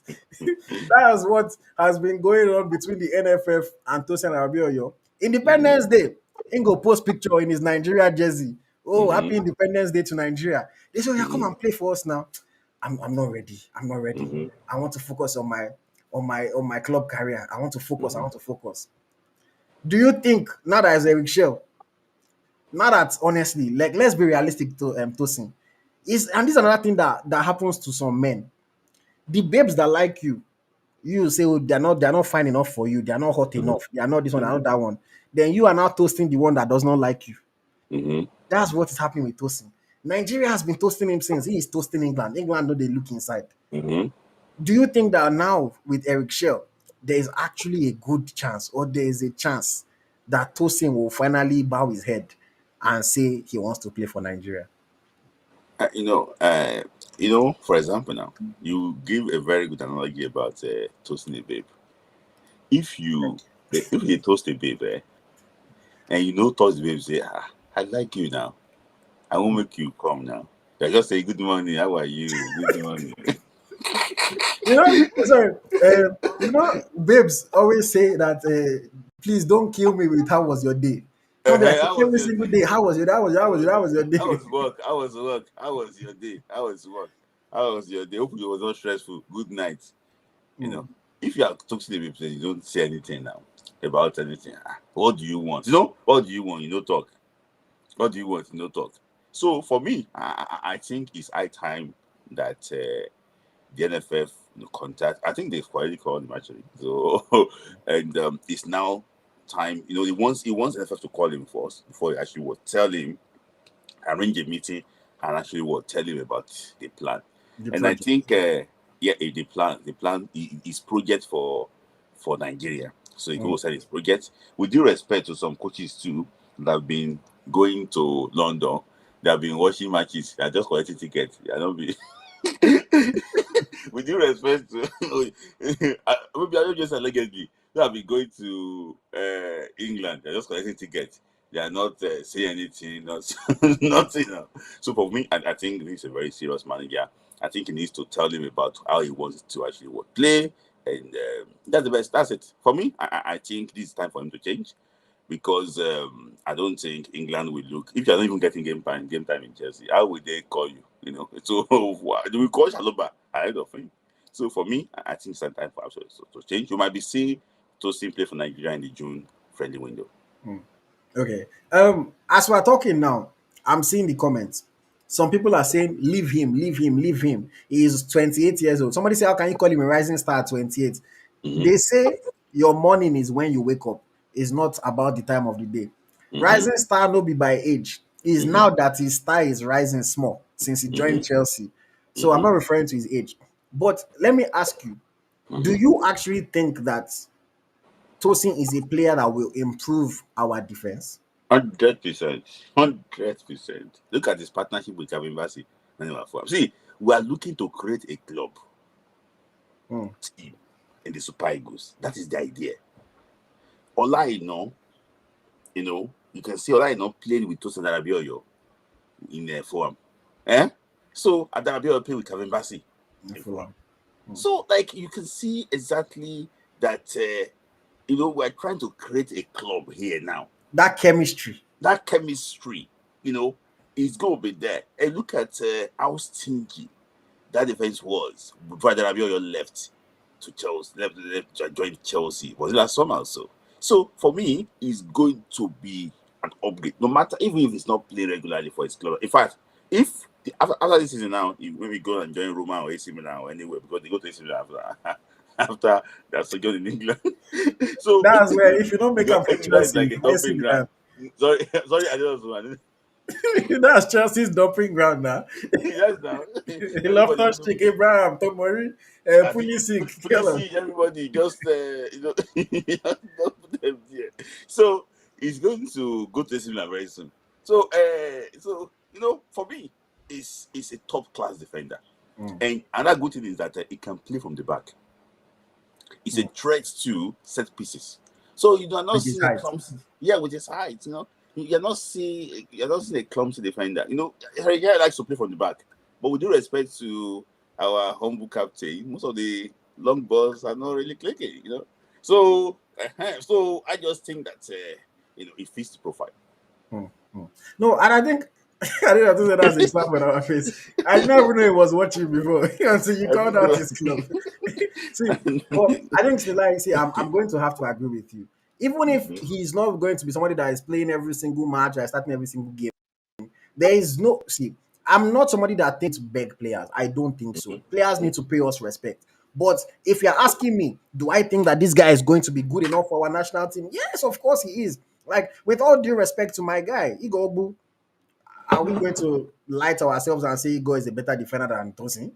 mhm, With all due respect to him. So we need the best players that we can have. And like Smith mhm, Layi mentioned, that chemistry is important because mhm. these players don't get to play week in, week out. But when they have Yeah. that familiarity with themselves, when they've Mhm, played together before and have been successful together before, mhm. because Yeah. Tosin and Bassi had a very good partnership. Partnership. That's what Yes. earned Tosin his move to Chelsea Chelsea. in the first Yes. place. So for me, I think it's a very good one. And I hope that he finally decides to let go of this dream and he comes to play for us because he can have an international career for himself, and he can improve the national team as well, and he has a chance to win trophies. He should come and join this golden generation of football players that we currently have. Somebody was saying, it's because he's not good enough.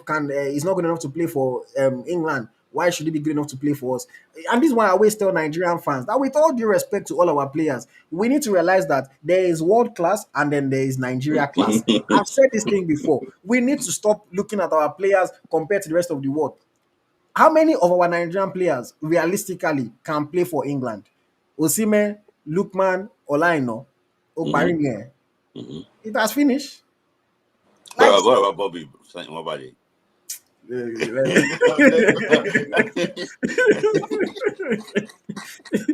like let's be realistic. Osimhen, Lookman, Olaino, and that's the Mhm, end. So mhm, how can we now be criticizing somebody? He's not good enough to play for England. So why should he play mhm, for us? Our players are not good enough to play for England. Period.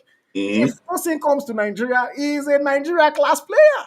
mhm, He's going to be one of the best automatically if he joins us. So I mhm, understand that we shouldn't be begging people. Even me, say, if I dey toast babe, I get pride. It gets mhm, if I know the double text. If I text you the first time, you don't really reply me. mhm, Maybe I follow up one time, just say, are you still there? If you don't answer me, I'll move on. I understand. We have to have our steez. We have to have some pride. But at the end of mhm, the day, if that babe reply your message, you now come and say, hey, well, I texted you before, you did not answer me, so I'm not going to take you again. Don't deceive yourself. This boy will improve the team. This boy will be a pivotal player for us. Again, with our experienced players like Ekong on the back end of their careers, no longer being able to do what they were doing before. These are the kind of players that can take over. Tosin, I don't like to people do like I don't like to talk about age, but Tosin is 28 years old, legitimately 28 years old. He can still give us another 6, 7 years. I know the ice cream went to there. See, he Very can give us legit another guy. 6, 7 years. If it's that the Init boys have to be the ones to man our defense, let it be like that. Let the Init boys take control and let them Mhm, do a job. So for me, I'm all in support. If the boy is finally ready to play for us, I'm all in support. He should kill this England dream. It's not happening for him. Magay has come and has surpassed him. Some other young boy will come and surpass him. He should kill the England dream. He should come and play for Nigeria. He will feel loved like he has never been loved before, other than maybe in his home, with his family. So I think it's somebody that if we can get, we definitely should get. Charles is asking, IoT, how good do you think Abel Oguche is? Abel Oguche is a decent at best player right now. He's somebody that played for us at the under 20 World Cup when we played back then in Argentina. Did okay, but after moving to second division in Sweden, I thought maybe okay, in 1-2 years he will advance and we'll see him go to a first division club in maybe Denmark or somewhere there and he'll continue to grow. But unfortunately, he has not progressed the way I hope they will progress. He's only 21 years old, so it doesn't mean that it's over for him. He can still become a quality player in the future. But as of now, he is not even somebody that is in the Super Eagles conversation. If nobody say you give super chat, I don't even feel supposed to answer this kind of question. He is not in the Super Eagles conversation at all. He needs to go to at least a first division somewhere, play, let us see him, and then go. Because even in the second division, it's not like he's killing it there. He had a good first season, and then all of a sudden, the level dipped, and I'm hoping that he can come back up. I've interviewed him in the past. So if you want to learn more about him, you can watch my interview with him. But right now, we cannot even include Ebeleguche in these conversations. Charles is also saying that is because some of these boys love Nigeria, but Nigeria football system is too bad. For me, I would suggest for us to leave Ethan and maybe convince Tosin and hope for the best. So, Smilai, it's two things here. He's talking about the system in Nigeria being bad that makes some players not want to play for us. And he's also talking about we should leave Ethan. So, Smilai, I'll now use that one to ask you that question. Is there any chance Nwaneri, where they light him up for Arsenal right now, young prospect, we know for sure that the three Lions are looking at him as somebody that is going to play for them. Got an assist even today. Is there any chance on heaven, in heaven, on earth, that Ethan Nwaneri can play for the Super Eagles? You can really also have to consider his future with England. Don't forget that those playing that role, they are not too old. You know, they are not that old. You just like maybe probably 3 or 4 years, between them. So for me, I think he needs to also consider: is he as good as those guys there? In You know, England? how yes, how old is Bukayo? Mm. I bench him in Arsenal, also bench him in England. How old is the boy from Chelsea, Nigerian descent, and the boy played left, just your player. Now, so? Now so. Mm. So you have to look at those things and see. For me, I think they say it's open. It's open, but I don't think England will let him go. Mm. I think the parents have a very strong Nigerian connection, but I don't think we'll let him go. I think it will not be close, but I think we might be getting Chukwuemeka and Tosin instead. Hmm. Okay. Yeah. So, I mean, obviously, if we can get a talent like Nwaneri, all due respect to Samu, but Samu will sit on the bench. It's just that it's hard to see how the boy is going to choose us right now. Mm-hmm. He's still going to want to trust in his chances playing Mm-hmm. for England. And I understand you're saying, no, so, Madueke, you're saying Bukayo Saka is there. I understand there's other players that can even play in that position if need be. Palmer can play there if need be. You know, you can move people around anyhow. There's tough competition there. But I think if I were him, I was like, don't get me wrong. It all for me. I think a large part of it comes down to the feeling that the player has in his heart and the connection that he has to the country. Somebody like me, somebody like you now, Niger is in our blood. Mm-hmm. So we would always want to choose Niger. But for Mm-hmm. him, I don't really know his family dynamic. I don't know how Nigerian he feels. I don't know the connection that he has to Nigeria like that. So Mm-hmm. he probably grew up dreaming of England. I mean, he has played in youth teams. He's probably just dreaming that I want to play for the Three Lions. So it's going to be a lot easier for him to hold on to that dream and hope Yeah. that it comes true one day. I want to ask you a question. Do you think Okay. that if Ike Tomori and Tammy Abraham have not played for England, do you think they can convince them to play for Nigeria now? At this point, Yes, in their career. if they hadn't played, I think they would consider it now. Because how come we invited these people? How come nobody said that? Yes. It's as if they don't have, like, because I sometimes I see Calvin Bassey talking to Fikayo and everything. If they've not played for England at this point, I'm sure they self will be looking at okay. And that's the reality. See, Mm-hmm. Until we can establish ourselves at the level in terms of football quality, in terms of success, and in terms of organization, until we're able to establish ourselves at that level, we have to understand the fact that we are always going to be second fiddle. And while I say we should not be desperate and beg players publicly too much, we also have to understand our place. That's Mm-hmm. just reality. We have to understand our place. Mm-hmm. Even like there's a reason why you're in the UK and I'm in Canada. Like Mm-hmm. let's be Yes. realistic. Like Yeah. a lot of people that are in the chat right now are living abroad. There is a reason. Mm-hmm. Nigeria is not as conducive as many places in the world. So if Mm-hmm. you truly have a chance, I mean, we know everybody is jackpotting right now. Like, so that's the reality. If somebody has a second country that is also very good, even much better, has better reputation, better structure, better logistics, better organization, everything, they won't tell you to take your flight and we'll pay you back later and then they ghost you. Mm-hmm. You know, things like that. So I completely would understand. I completely would understand. So we need to give somebody like him time, see if he gets an England call up or not. And if he decides to play for us one day, we accept him. Obviously, he should not come to us when he's past his best. But if he still has something to offer us, we accept when he comes. Mm-hmm. Okay, Real K is asking, please, let's also get Felix Agu of Werder Bremen. I mean, Felix Agu, that one, he has, say, they say, He has been crying. we're using an analogy of if you're toasting babe. This one, I ain't a toast us. Now they toast us. Now they tell us, I want to play for Nigeria. I want to play for Nigeria. But Smilai, do you think is somebody that we need to get done ASAP? I think he fits the profile of the type of inverted wing left back that Coach Eric Chelle actually wanted. I think he's a guy.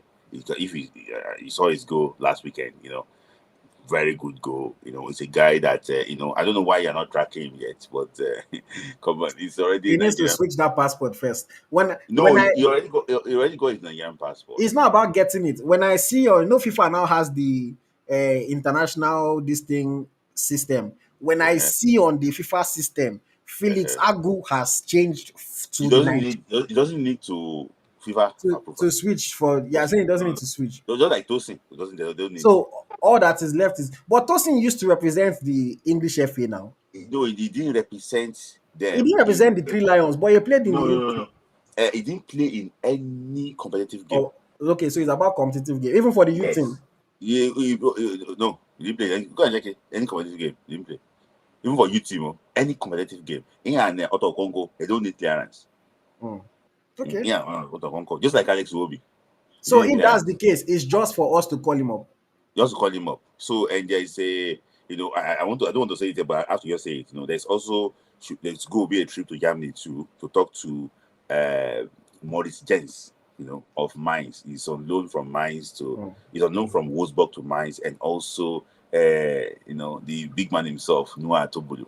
I know that in Nigerian guys have been trying to talk to him, but he has not been responding. But the man is now, I think, I think they put a call or so to him. I'm not really sure, but I think Pandova. I don't know, maybe you know him. Is it Pandora, the our goalkeeper coach? He has been following his progress. He has been following him, and I think that one has been saying that I think he recommends him for the Nigerian national team. It's not as if somebody is not doing well though, but they just want competition in that actual area. So you don't have to Yes. go and be calling keeper from Ethiopia and Madagascar. Tanzania. And yeah. So for me, I think they have like a list of like 9 players, just new players to see maybe they can come in the friendly game and see who will perform so that go into the World Cup qualify in September. So Atubolo is actually a part of them. Felikago is there. Felix Sudokai is there. Maurice Jens is actually what is there. These are Nnamdi Collins is even there of Frankfurt. So these are the guys that are and they're looking at especially the defense line. He wants to build that place up. I mean, I would definitely take Felix Agusha, especially if the coach has decided that Bruno is not what he's looking for. Then for me, I would rather play Agu on the left and play Olaino back in his real position on the right. Mm-hmm. So I'll take him. I'll take him. And if you Mm-hmm. say he doesn't need to switch, then in June, He no doesn't reason know. why, no reason why we can't see him in He's June. ready. He's got passport. He's been in Nigeria. He's ready. He has been begging us that one. He has nine the toasters. Charles says, I prefer Tomori over Abraham. Tomori can still play for Nigeria, but Abraham chance is far gone. Tomori cannot play for us again now? No, I No, can't play for. he cannot play for us. He's not eligible. No, let's go. Let's go. Um, okay. Sports Otilo. grinder. Sports Grinder, thank you for the super chat. It says England are like poker players. They don't leave chips on the table. England won't let Nwaneri go easily. However, if we are to get him now, it will be a Brahim Diaz case where there is true love. So he's saying the only way we can get Nwaneri right now is if he just has that true love for Nigeria and wants to play. Mhm. Because as far as England are concerned, of course, they're not going to want to let a talent like that go. And Yeah. that's the reality. If now we get that talent, even we say no go, if maybe Benin Republic say they want to come and cap one of our players, we're not going to let a talent like that go. So I can't blame England. I understand it. The boy has such a bright future ahead of him, you But know, why do you think we allow Promise David to go? because we have enough options in the attack. Do you think will you prefer him over Tolu or Tolu over him? I prefer to over him. I don't know. Ah, It's not the same league they are playing. but this guy is a, well, it's gone. But this guy is a beast. He's a very good player, but Very strong on the ball. Very, I, the way they move. For Ah, me, I like sample size. Right now, Tolu has more sample size. I have more to look at. Tolu is playing in the same league, obviously for a better team, but I prefer Tolu over him. And for myself, Tolu is not even see the reality of it is that I can't even lie. If we this is a whole other conversation that we're getting into, but if we had to rank my preference of Nigerian strikers, Tolu is not even in my top 6 or 7. uh-uh, Like I cannot deny what Tolu is doing this season, oh, and he has uh-uh, rightfully earned and he has got his first 2 caps. uh-huh, But if I'm talking about strikers that I like, strikers that I think have quality, uh-huh. let's not get into it. There are players that I Okay, call before Tolu. There are players that I okay. call before Tolu. Again, those players just have to earn their call-ups. Don't get me wrong. They have to ball. They have to earn their call-ups. But I Mm-hmm, think that they have more quality than him. I think that they are better overall football players. I've been tracking Tolu since he was in Latvia. mm-hmm, Since he was in Latvia. I know that guy as well as almost anybody that has been following Nigerian football. I've watched him in Latvia light it up. I've watched him go to Germany. I've watched him go to France and flop. I've seen him now come to Belgium and be doing well and be the top goal scorer in Belgium. mm-hmm, Tolu is like, if we don't feed him, he's not going to score. That's the first thing that people should know. People are already criticizing him after 2 substitute appearances. If you don't feed him, he's not going to score. He needs the ball on a plate to score. And there are other strikers that maybe don't necessarily need the ball on a plate. mm-hmm. Gun to your head now. Anybody that's watching this stream, gun to your head. If they tell you Tolu must score chance for you to stay alive, will you trust? I said you should shoot me. He said they should I'm just, joking. they should just stay. I'm joking. I'm joking. I just think that I agree with you.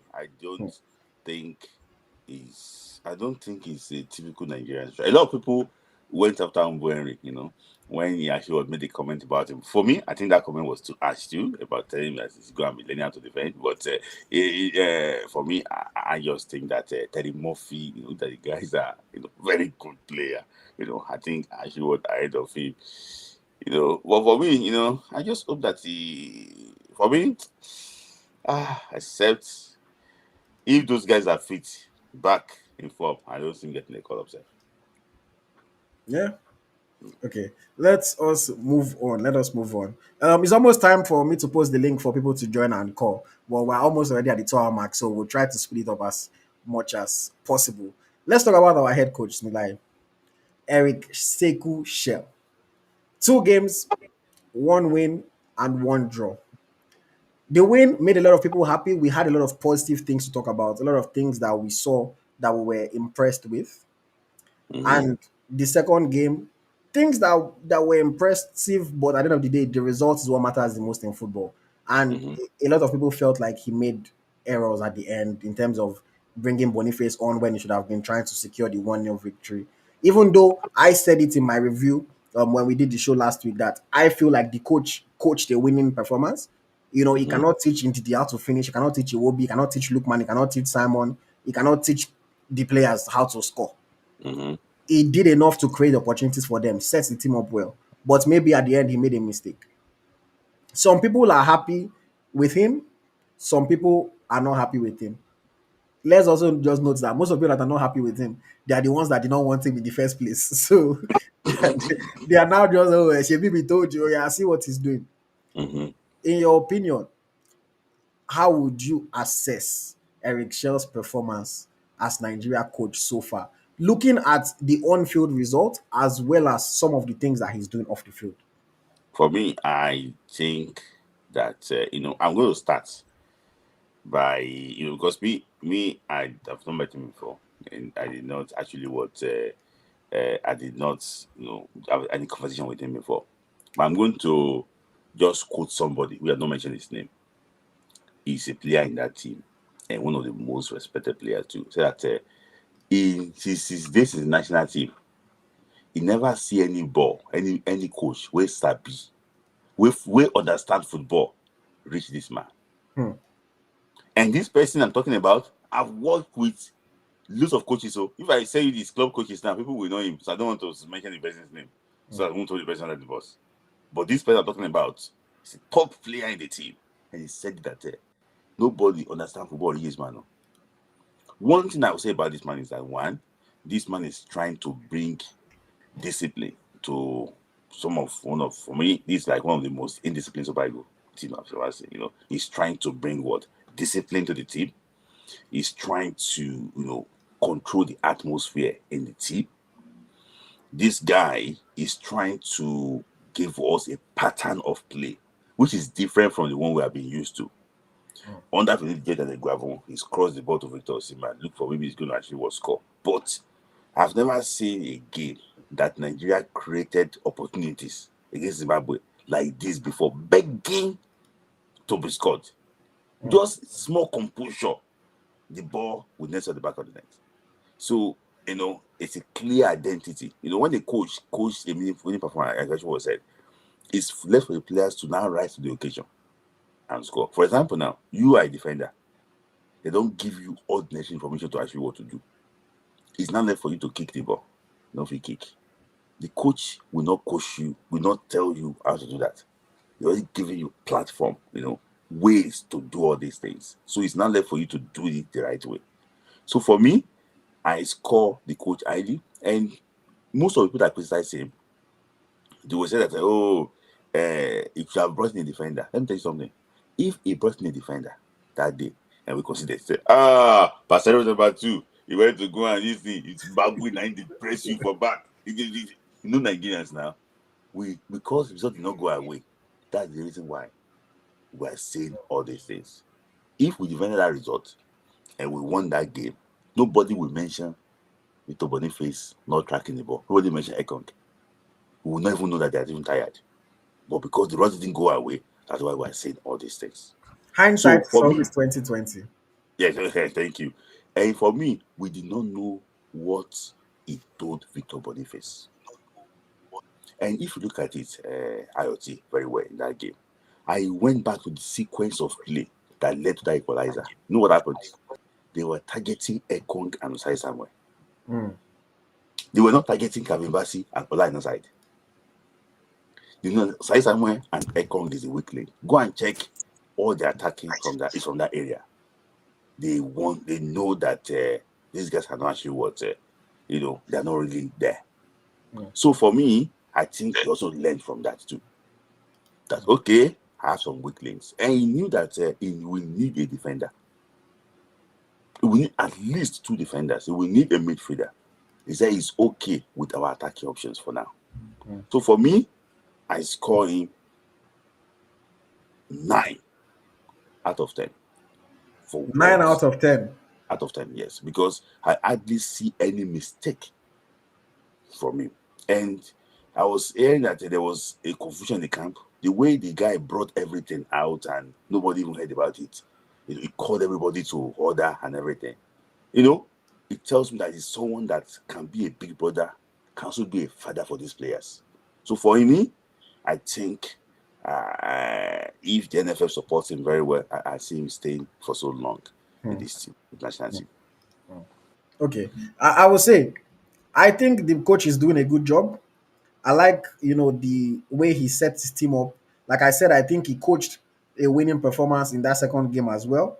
I'm just going to be lower on my own in my own rating, because at the end of the day, while he's getting a lot of things right in terms of his setup and in terms of the way he's managing the team, I still think that the result is ultimately the most important thing in football. So only for the fact that he was not able to get the result, I'm going to rate him a 7. I think he's instilling the right ideas, is getting the players to believe in him, to believe in themselves, to fight for the shirt, to fight for their place, to fight for the country. But at the end of the day, results are what matter the most. If the team misses, and unfortunately, coaches are the most replaceable pieces when it comes to teams. Because if the team misses chances every match like this, at the end of the day, if they want to sack somebody, it's the coach they will sack. They cannot replace every single player on the national team. And while I recognize the fact that it is not his duty to teach anybody how to finish, or he cannot tell Ekong, well, if a player is coming, tackle, he's not going to tell you that. You're supposed to know it at this level. I'll just rate him a 7.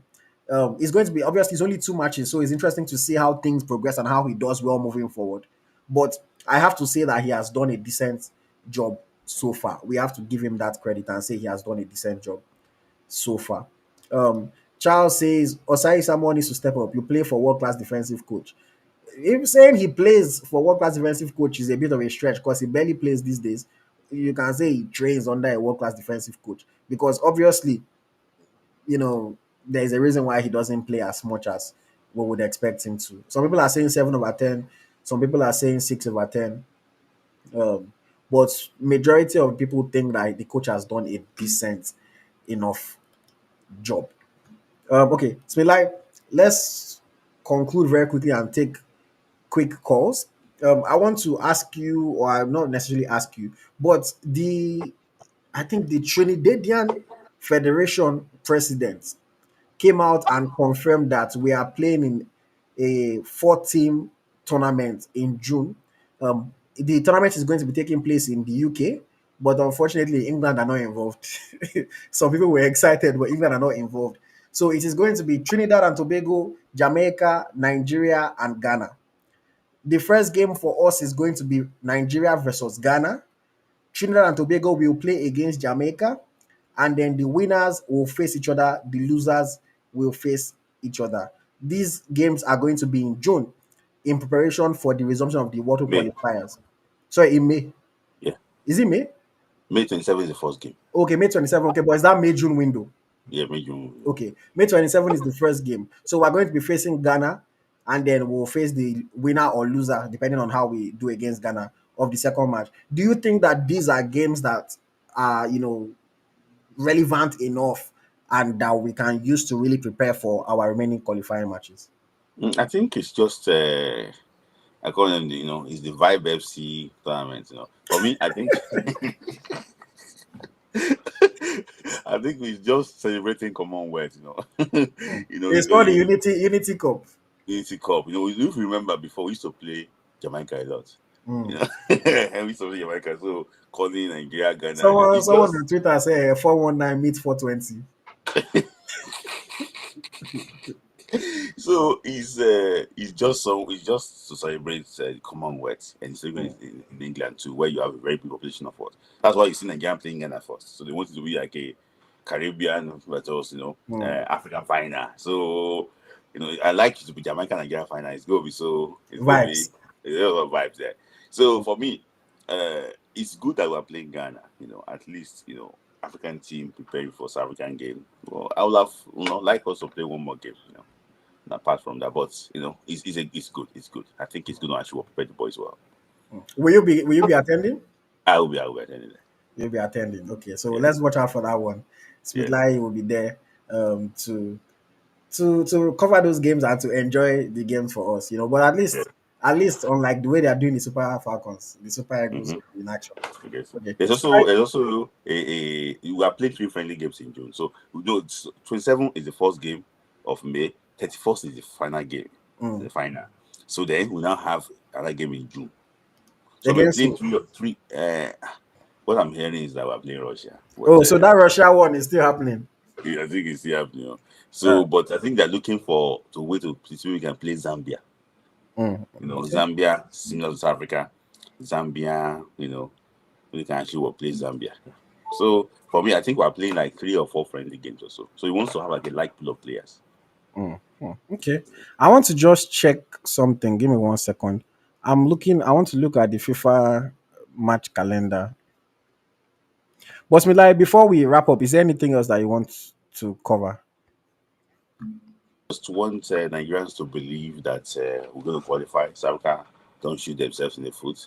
So I believe Nigeria will actually be at the Mundial.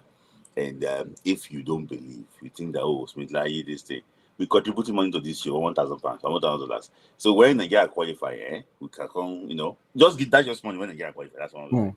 That's just money when Nigeria qualify. But for me, Okay. I think that we should keep on actually supporting the Super Eagles of Nigeria. And I think that we actually could Hmm. actually do well. That's it. For me, another thing I want to say basically is that, you know, when we are playing September, some players might be struggling with playing for clubs and everything. Maybe they didn't go to precision. We hope Victor Siemens' future will be settled early this summer because another thing to actually look forward to. Yeah. So I just hope that things will actually work well for Nigeria. Hmm. That's my thing. Smith, are you sure that we can play those games in May? Because I'm just looking at the FIFA calendar and the Mm-hmm. window is 2nd to 10th of So, June. so, yeah, Tobago said it's go with 27. That's what I said. Okay. And also the window, Maybe we're going to take home base players there. there's only accommodation for 2 matches in that window as well. But I'm also thinking that maybe if the third game is against Russia, because Russia is not FIFA affiliated at the moment, Mm-hmm. maybe it might be, it might not count towards the maximum number of matches. But let's Yeah, wait for more news to come out and we can yeah. see what it is about. Okay, it's time for me to take callers. We already have a number of people waiting. So, guys, please let us take it as quickly as possible because we have many people waiting and we have only so much time. I'll take Charles. Charles, are you ready? Okay, so I'll take Charles first and then we'll keep it going like that. Welcome, sir. You keep calling me star. You keep calling me star. Hello, hello. I'm How good. you I'm good. doing? How are How you you? doing? I Say just, now I'm you fine, now fine. you now you be the biggest spender on this our channel, so we have to give you your due yes, sir. respect. You number one. No, No, no. but Listen, thank you, listen. thank you. Like I said, IoT. I love what you do every day. You and Smith Layi.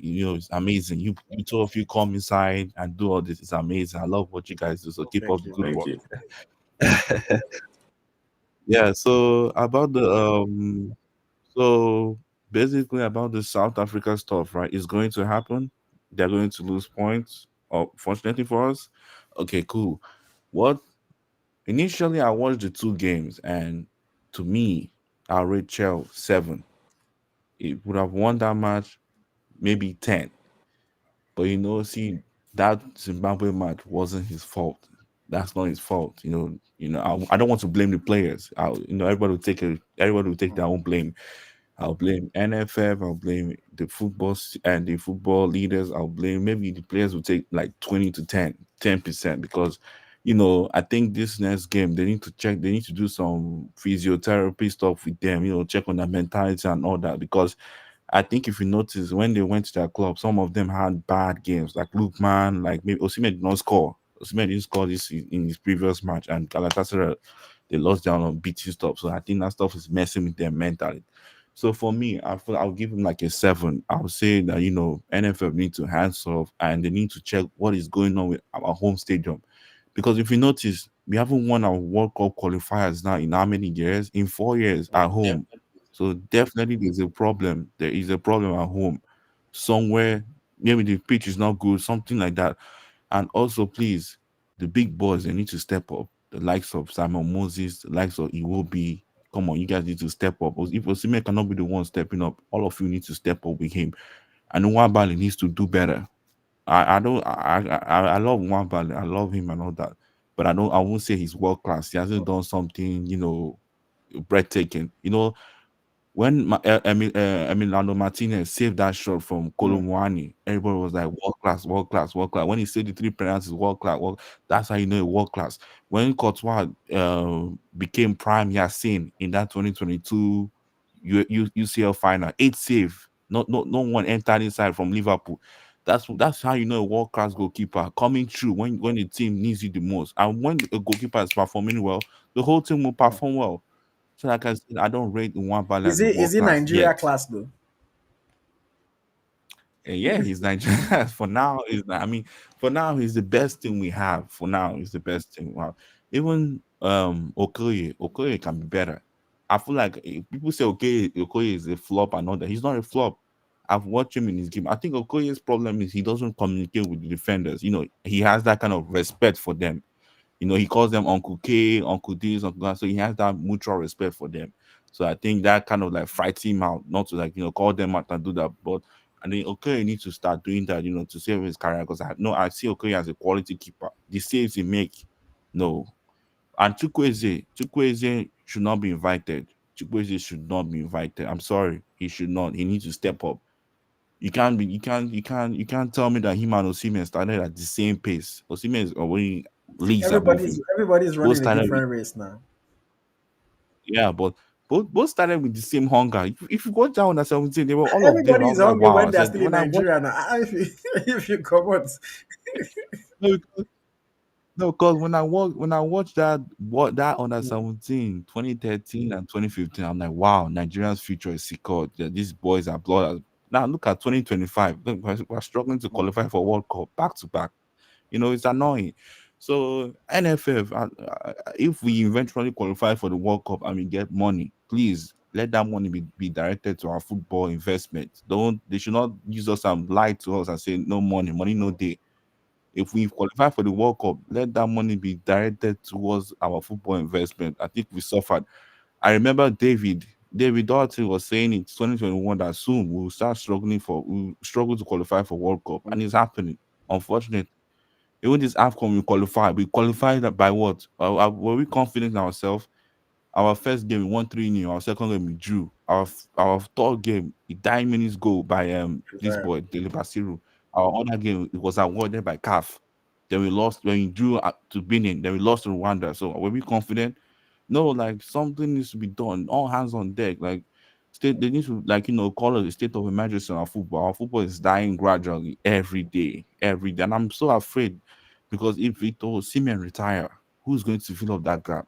Victor has risen up that number nine No to a worry. whole By new then, level. Smith Layi son will be ready. No, no, no. Like I remember what IoT was saying. IoT was like Victor has upgraded. Victor has changing the number nine status in Nigeria because I pay attention to the way he presses, the way he presses you, man. Oh my god, it's like he's chasing you. Mm. And I remember there's an old saying that say your struggles makes you who you are. Your struggles define you. So I think Victor, when the way he struggles back when he was young, that's how he presses. Like I watch how he presses. This ball will collect ball from you. Fight you. The goal against the goal Lookman scored against Cameroon, the first goal was from Victor. Victor pressed. Yeah. Victor pressed him, collect the ball and pass it to Lookman. So, but they need to like other players need to step up. Victor Mm. cannot do it. Will be devastating. Me as IoT will not go see our national team. This is the first time I'm close to a World Cup, and I might not get that chance again to like maybe 30 or 40 years. You know how many people don't And promise me a drink for USA? Ah, really, really, they don't want me to go and enjoy no, myself. because I would love for them to be here, man. Diaspora and everything. The Nigerian diaspora in the US is huge, so huge. I think can tell you about it in the US and Canada. It's like the home game for them. So they need to be here. It'd be a shame to us, the giant of Africa, the first African team who was once touted to win the World Cup before this Morocco resurgence. If you remember, Nigeria was once touted to win this World Cup before Morocco started this resurgence. So please, please, and even if we do qualify, NFF, our football need a massive overhauling. Everybody needs to step down, and let's go back to the drawing board because we cannot be doing this. At least 2030, if we can do the right thing in our football system, then our aim should start being okay. Let's win the World Cup. No more taking part in numbers, because I'm sure you, Smith Line, we all love to see Nigeria win the World Cup in our time. Because for 4 years, 4 years See, is like a me, it's I'm a not lot of even going to time. lie to you. I'm not even dreaming that big. Win World Cup is a No, big task. But let's it's a big thing. even I know. just I know go it's a far. big thing. You know, Yes, it's a big thing. But like I said, if we eventually mm. qualify, they need to step down because our project now should start being how to Okay, win the Charles, World Cup. final 30 Because if Morocco, seconds. I have to take somebody else, but yeah. yeah, yeah. So if Morocco can do this with their diaspora, like we need, like I said, Morocco should be the blueprint to all African nations. They are using their diasporans and they're using the home base. Look at their leagues, look at their stadiums. Everything is perfect for them, you know, and it's all working out. So why Mm. can't we learn? Why can't we, like giant of Africa, learn? Why can't we pioneer stuff? It's annoying. Look at what we're banking on. We're banking on South African point to be deducted. It's such a shame. The ones giant of Africa now is now begging for doing all this nonsense. I don't like it. Who's to say 2030 we might not we will struggle? Because 2030 is confirmed that it's 64 team. Who's to say we might still struggle? Nobody knows. Nobody knows. I never knew we would struggle in 2026. I'm sorry for cutting you. I never knew we would struggle for this 2026. I thought it was just we'll pass through it, but we're struggling. So All nobody right. knows the Sorry, future. Thank you very much, that's guys. let me just respond to you. Comparing us with Morocco, you cannot go through the back door. If you, in fact, you know what, South Africa, when they asked them to come and host the 20 AFCON, said that CAF should come and play on their secondary school pitch. They don't want to joke with Wow. their club pitches, no. Hmm. To tell you the level of the way they grade their own, we will only have one pitch. We CAF approve. Hmm. And we talk say you are giant of Africa. Where are we giants? See, in 2002, when we sorry before you go, Mhm, we were about to qualify for the World Cup. We were not qualified. mhm. We should go and prepare for 2020, 2006 World Cup. 2002. Say let's go to the drawing board. You know what happened in 2006? We didn't qualify. So there's no preparation we can do. See, Nigeria is the moment. Let's just do it. That's all.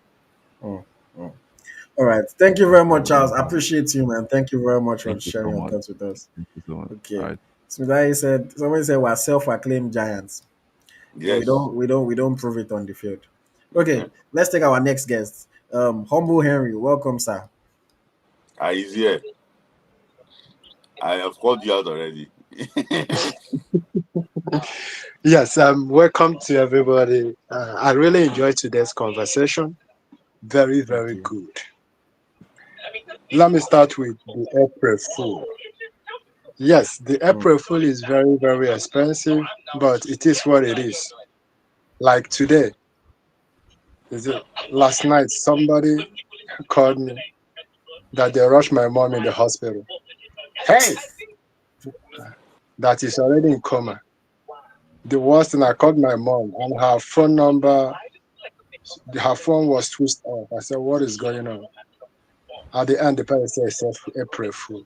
I was very angry, but at the same time, it is what it is. That is the April Fool. Sometimes this is an avenue to prank people. It's an avenue, whether you're a professional or not. I understand you, AY, which is very good. Then the next one I want to talk about is under 17 Hmm. tournament going on. Now, Nigerians, without under 17, there will be no Osimhen. Hmm. Without under 17, there will be no Chukwueze. If Boniface is struggling in Super Ego now, is the problem under 17. If was Boniface went to that under 17, it would have been a different Boniface in national team. I know what I'm saying. I will still So, come back to are that. you saying that he would have understood what it means to play for Nigeria? Definitely. I Hmm. think that is the problem. I went and traced the road, what is going on. And look at it also. Whenever any tournament is coming to national team, he had injuries. AFCON, the same thing. Assuming that he played in AFCON, he would have understood, okay, this is the way. You would have seen the best of Boniface. Yeah, that's my own personal opinion. Because we were struggling during the goalkeeper time. We saw one Bali. He have not even played national team. But during that tournament, you see the best of Bali. During that tournament, we see the best of Franco Onyeka. During that tournament, we see so many people coming up, moving forward. That one aside. Secondly, sorry, the third one I want to talk about the attitude of players. I think every human being is supposed to have a mentor that he or she listen to. Mm. Those players supposed to have somebody that will call them, you are not doing it right, you are doing this. Now, I think the best way to help Ihan Acho should be criticize him. He will start doing better. Mm. Whenever you say you are doing well, it will enter into his head. He will relax. There are some kids that are like that. Whenever you say you are doing well, you see them misbehaving. But the more you criticize the person, he will know that, oh, I'm not doing good. I'm not doing what I'm supposed to do. The best thing I have to do, I have to go back to the drawing board. I have to start working up. People have different temperaments. And the same thing about Ihanacho is what I also tell Boniface. If people criticize Boniface, he will start doing well. Criticism is not insult. In Igbo adage, they will tell you, no, onya hụrụ n'anya ka a na-abara mba. If I like you, is when I will talk to you. If I don't like you, I will not talk about you. People is no longer talking about Wakali. You know, people are talking about Boniface because he has something to offer. But let him not say that they are bashing him. His mentor need to call him to order if he has a mentor. If Ihanacho has a mentor, let them call them because they are still under 20. They have not reached 30 years. The people that if you praise them, it will not enter to their head is, Osime, Lukman. Whether you praise them, you don't praise them, it will not enter their body. They will still do what they're supposed to do. Kevin Bassey, if you praise him, they will still do whatever they will be doing those things they are supposed to do. Another person that also I want them to criticize more is Chukwueze. And people say, don't invite Chukwueze. Who is competing on Chukwueze in that position? Nobody. Mm. If we see a competitor that will compete on Chukwueze, honestly, drop him. But nobody's competing in that area. Mm. That is the problem I'm looking at. That one aside. Concern about the Super Falcons. Whoever who is the agent of Gift Monday, tell him that he or she have done well. I Mm. want to praise that person. Thank you for not sending her to Saudi Arabia. Thank you for sending her to United States of America. America looks like England. Whoever whoever is her agent, please thank you for doing that. And that is also an avenue for other agents to learn. Money is not really everything. If you see exceptional player, put that player in the right direction that will help and develop that player. Don't go and say because of money you carry that player to a place that his career or her career will end. Mm. That is what is going on in our under 20. Where is Gift Monday? Where are those people? Where is Abalaka? Mm. This is almost 2 or 3 years. Mm. That one 1 more minute, aside. humble. Yes, the last one I want to talk about is Coach Eric. Mm. Coach Eric, if you say you want to play the formation of 4-4-2, you are going to limit Lukman. Mm. And if you limit Lukman, Lukman is somebody that he will obey to your instruction and play whatever you want him to play. If you are limiting Lukman and Lukman is playing rubbish, they will interview him. He will also make sure that the coach asked me to play this. That is why I like him. If Mm. that 440 is not working, don't limit him. Mm. Parcero knows the reason why. He know that our team is not good enough. Let's play 3-4-3. Giving Lukman free roll. Without Osime, we will not score. It becomes a Mm. problem. I rest my case and I will rate him 7.5/10. Mm. Thanks. All right. Thank you very Yes. much, Humble Larry. Very good and interesting thoughts there. I think what he said about Victor Boniface. Well, I can understand some people say, you don't need to have played for the youth team to be successful. It's true. It's not. You don't have to go to school to make millions. But if you go to school and get an education, you have a better chance, unless you are a musician or doing some kind of sport or something. So I kind of understand what he's saying. If you've played for that youth team, you know the pressure that comes with it. You know what it means to wear the shirt. You can carry that experience into the first team. So I understand the point that Humble Henry is making there.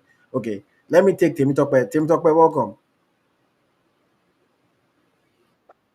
Welcome, good evening, good morning Yeah, in good morning Nigeria. to you. Thank you for joining. Can Yes, you hear we can me? hear you. Go on.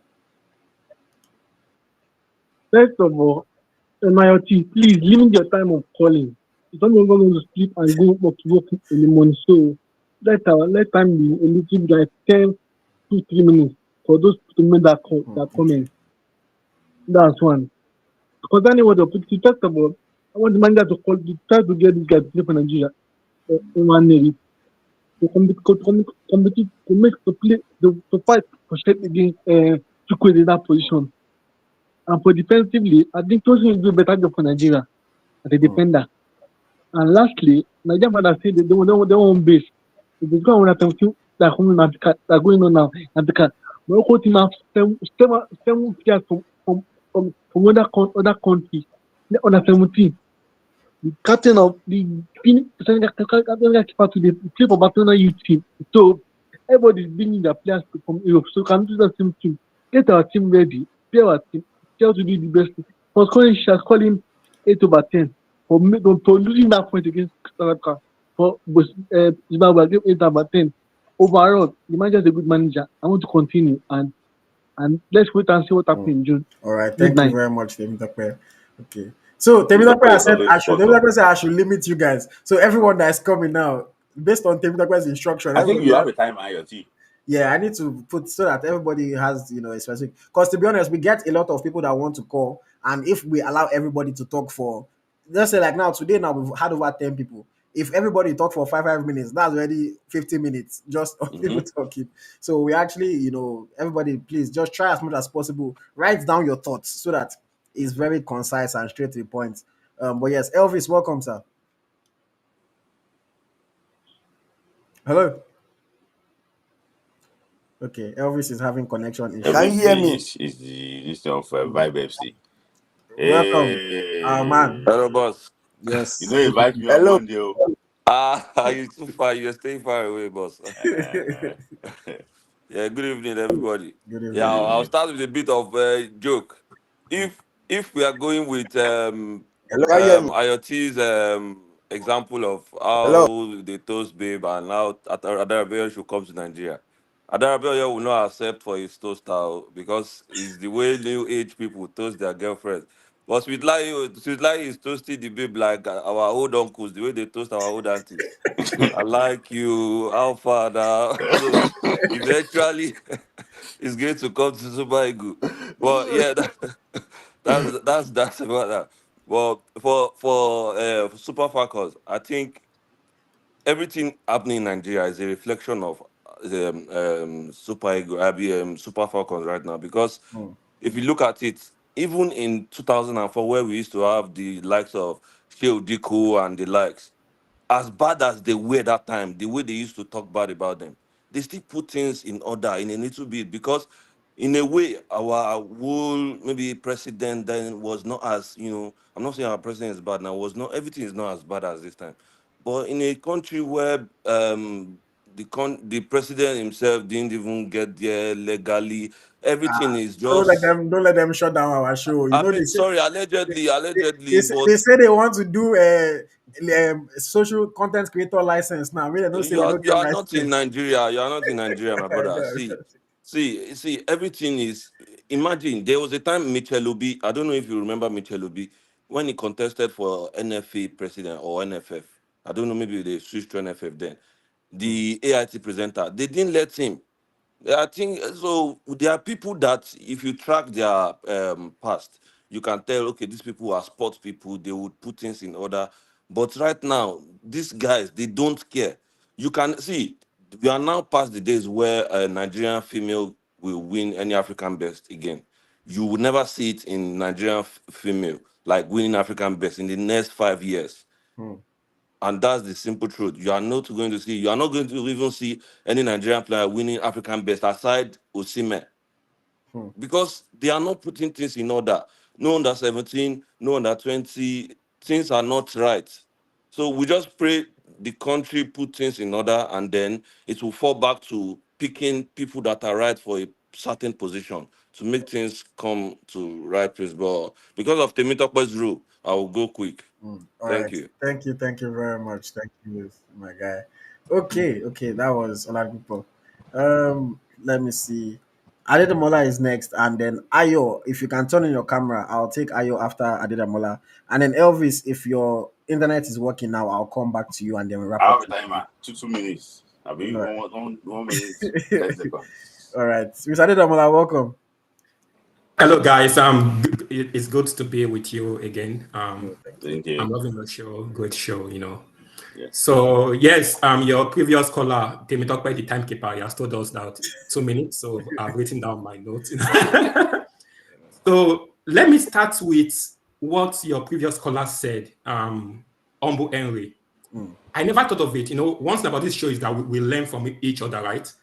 It said that maybe the reason why Boniface is struggling is because he never played in any of the junior tournaments. That makes so much sense. If you see that a lot of the players, with the exception of people like maybe JJ Okocha, who is like so talented, most of them played in our, underage tournaments. Even Indidi also played there as well at one stage. Mikel played under 17, under 20. Obasi, the reason why Obasi did so well was because he went from under 17 to under 20, then under 23. Even Ekong played for us at the Olympics in under 23. Remember?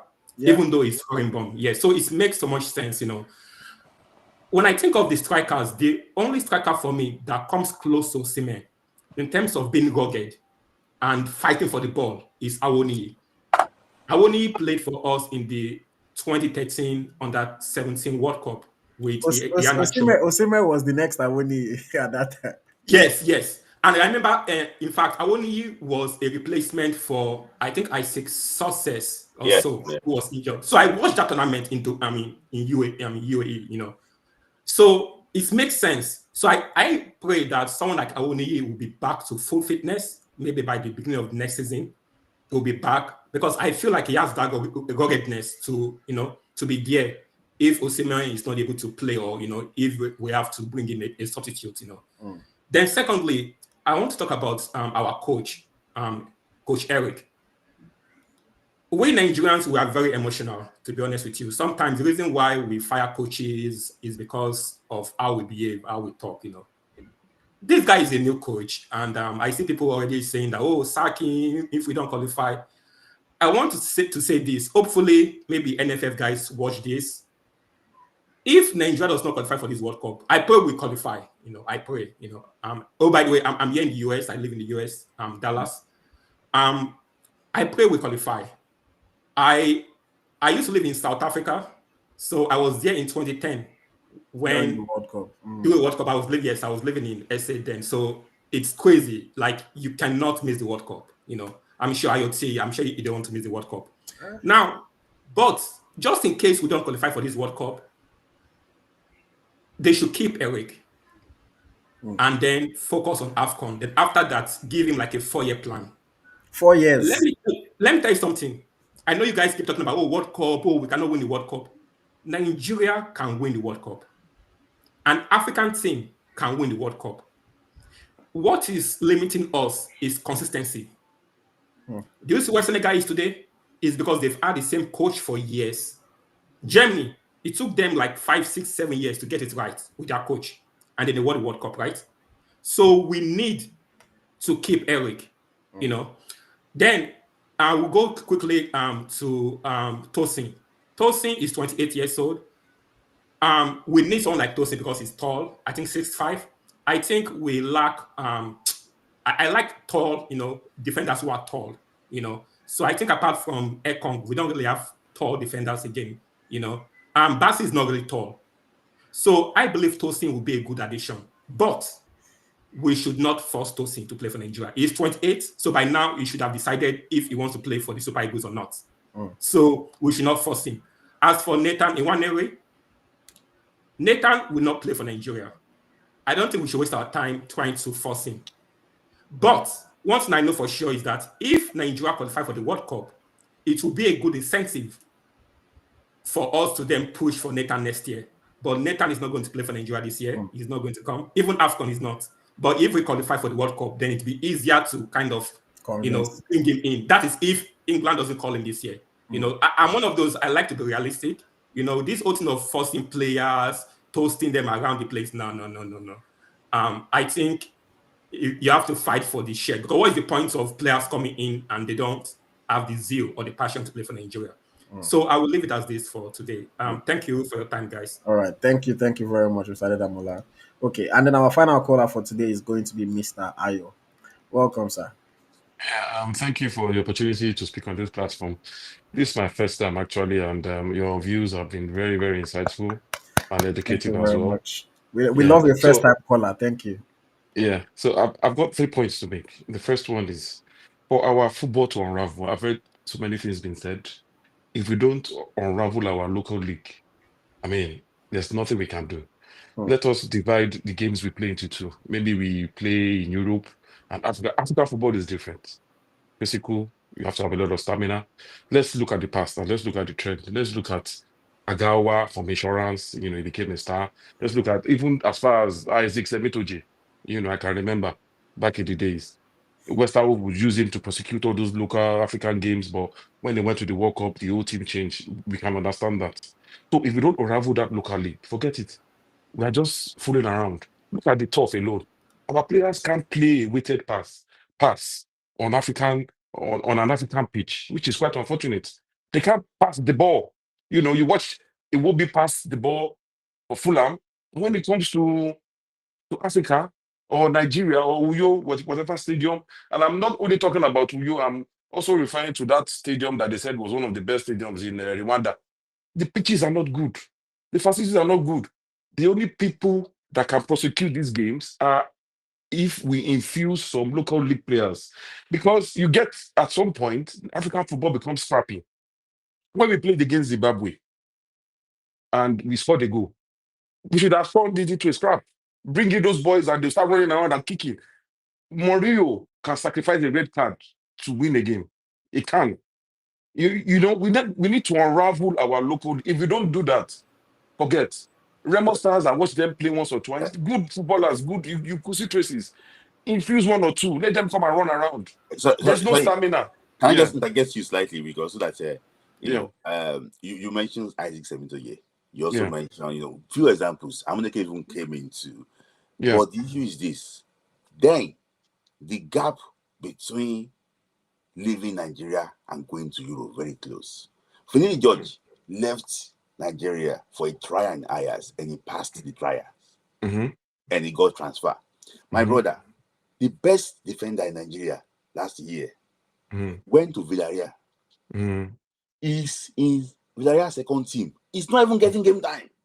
He's permanently. So the gap now between overseas now and he's so wide. I believe from Nigeria, they will not be able to pick a single player. No, I believe he can prosecute African football. Against Zimbabwe, he can prosecute those ones. Why do you think our club side are not performing well? Well, the thing is, we always look at Europe where they have, facilities and all that, lush green and all that. I said, let me tell you something. I watched the game against Zimbabwe, Rwanda. We can't play weighted passes, which is a basic skill.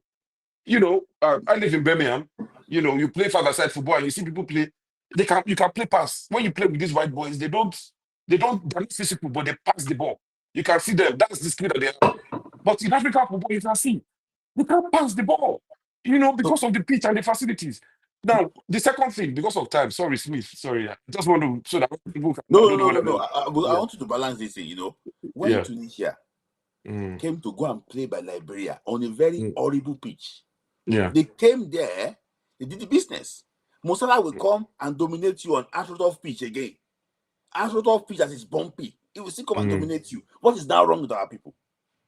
But we need to unravel that local league. Without that, so out of 250 million people, you cannot find the player. Then there's a fundamental issue. India is 1 billion. How many players in India? Well, they're not. They're not. Anyway, the second point, because of time, these players that we're talking about, Adarabioyo or something, I don't know why we are begging. Let's put a line to it. No go or no go. We saw that boy in Germany that gave a press conference. I mean, on YouTube, I just watched it and he said they wanted to play for Nigeria. He Felix. has signified intention. Do you know what I mean? There has to be intention. You can be begging somebody to play for Nigeria. You cannot. Nigeria is bigger than that. You cannot be begging. There are other players playing in this local. Let me tell you something. Let me go back to one. And this is my final comment. When you interviewed him, and I've watched him play when he was playing for Enyimba. He's playing in Kuwait now. But when he was playing for Enyimba, if he had played for Nigeria, forget that he didn't make any European team. I'm telling you, he would have made an impact. We played him in the friendly. In fact, they were passing when I watched that, I think it was against Mexico or something. He Yeah. was the only one that made an impact in that team. We watched him play. He was He's a very, very good player.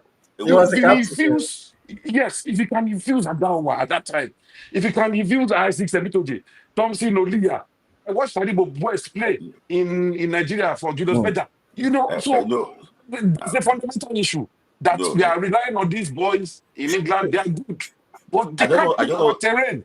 I don't tell Eh? you now. The boys Yeah, you were mentioning before, there was no yeah. Yahoo there. These boys you are mentioning, Yahoo.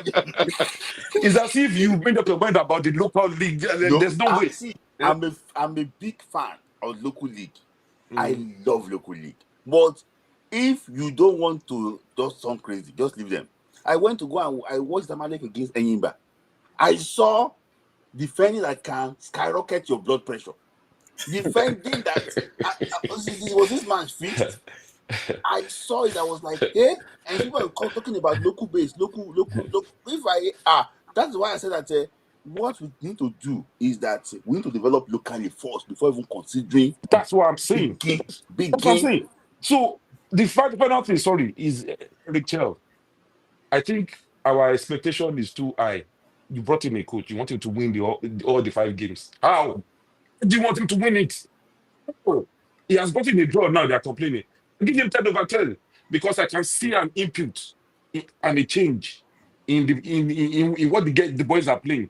You understand? I can see the input. I can see the change. I can see how excited they are and all that. It's the tools that he has that he will work with. But for him to win 5 games, come on, let's be realistic. Look, let's give him let's give him a target of Nations Cup. Qualifying for World Cup after you've destroyed everything. You haven't won anything. You want him to win 5 games. You're giving him an almost impossible task. Mm.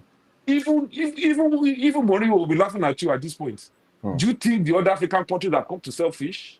Mm. Do you think you drew with Zimbabwe? Is African football still the kind of African football we used to play, in the past? You will see this Nations Cup now. You see all those Cape Verde. Let me tell you, we can't beat Cape Verde, Comoros, all those Madagascar. We can't beat them. Mm. What we played with is a draw. When we played them, it was by us. Mm. To be very honest, Mm. they played us now. They played us. Thank you.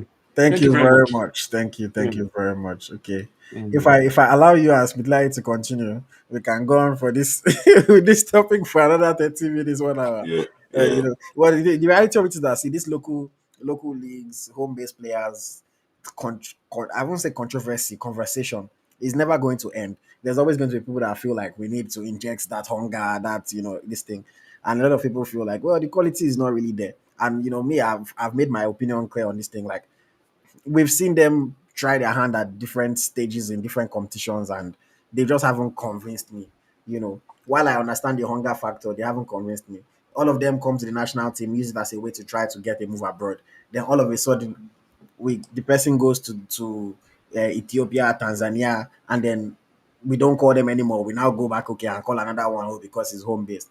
So Mhm. there are a lot of things that we need to get in order, because even you mentioned he mentioned Anayo, and I always use Iwala as an example. Iwala was the best player or one of the best players in Nigeria at the time.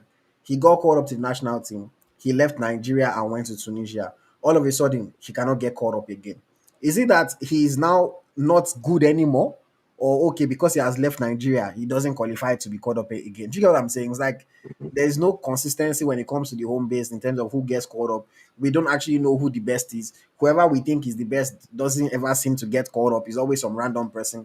The only person that used to genuinely call up those that we felt were the best in the league was Gennaro Raw. When he called up Iwala, even this guy that's in my next interview, Chisom Egbuchulam, when he got his own call up as well, is because he was named the best player in the league playing for Rangers, and then he got called up to the national team. But we know that whenever, especially when we have the home based coaches in the team, they call up, like now, look at Bankole.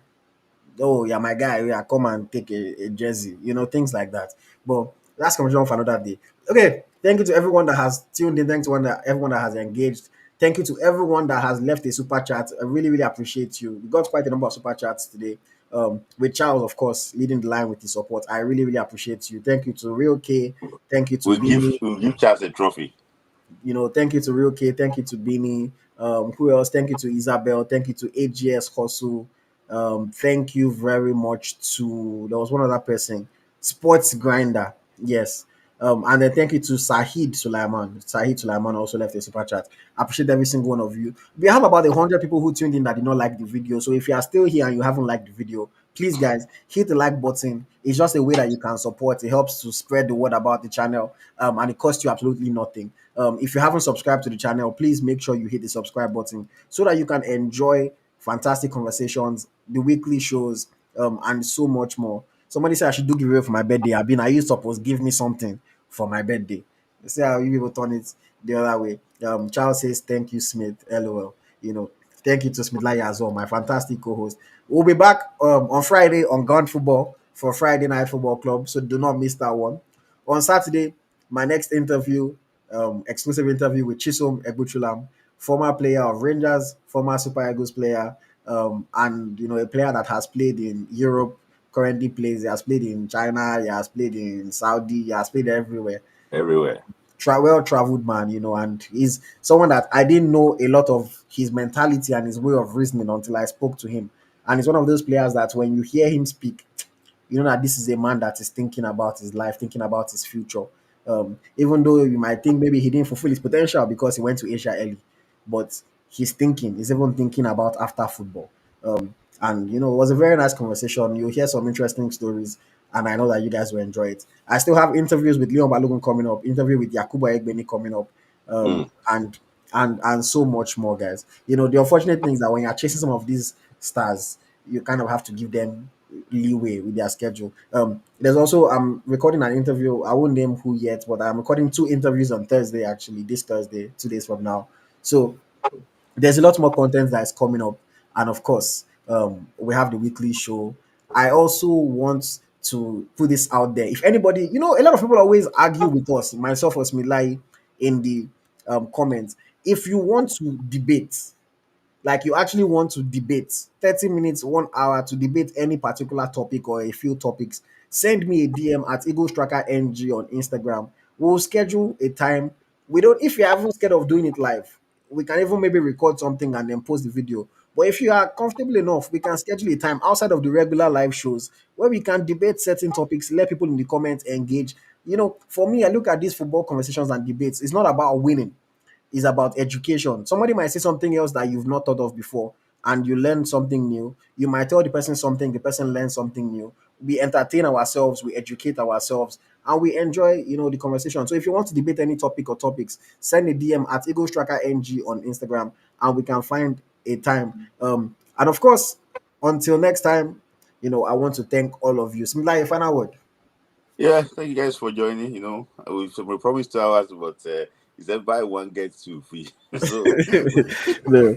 we're already close to like 3 hours. But thank you actually for staying tuned. I can see a lot of people. You're not playing, but a lot of people actually will join. We're getting popular.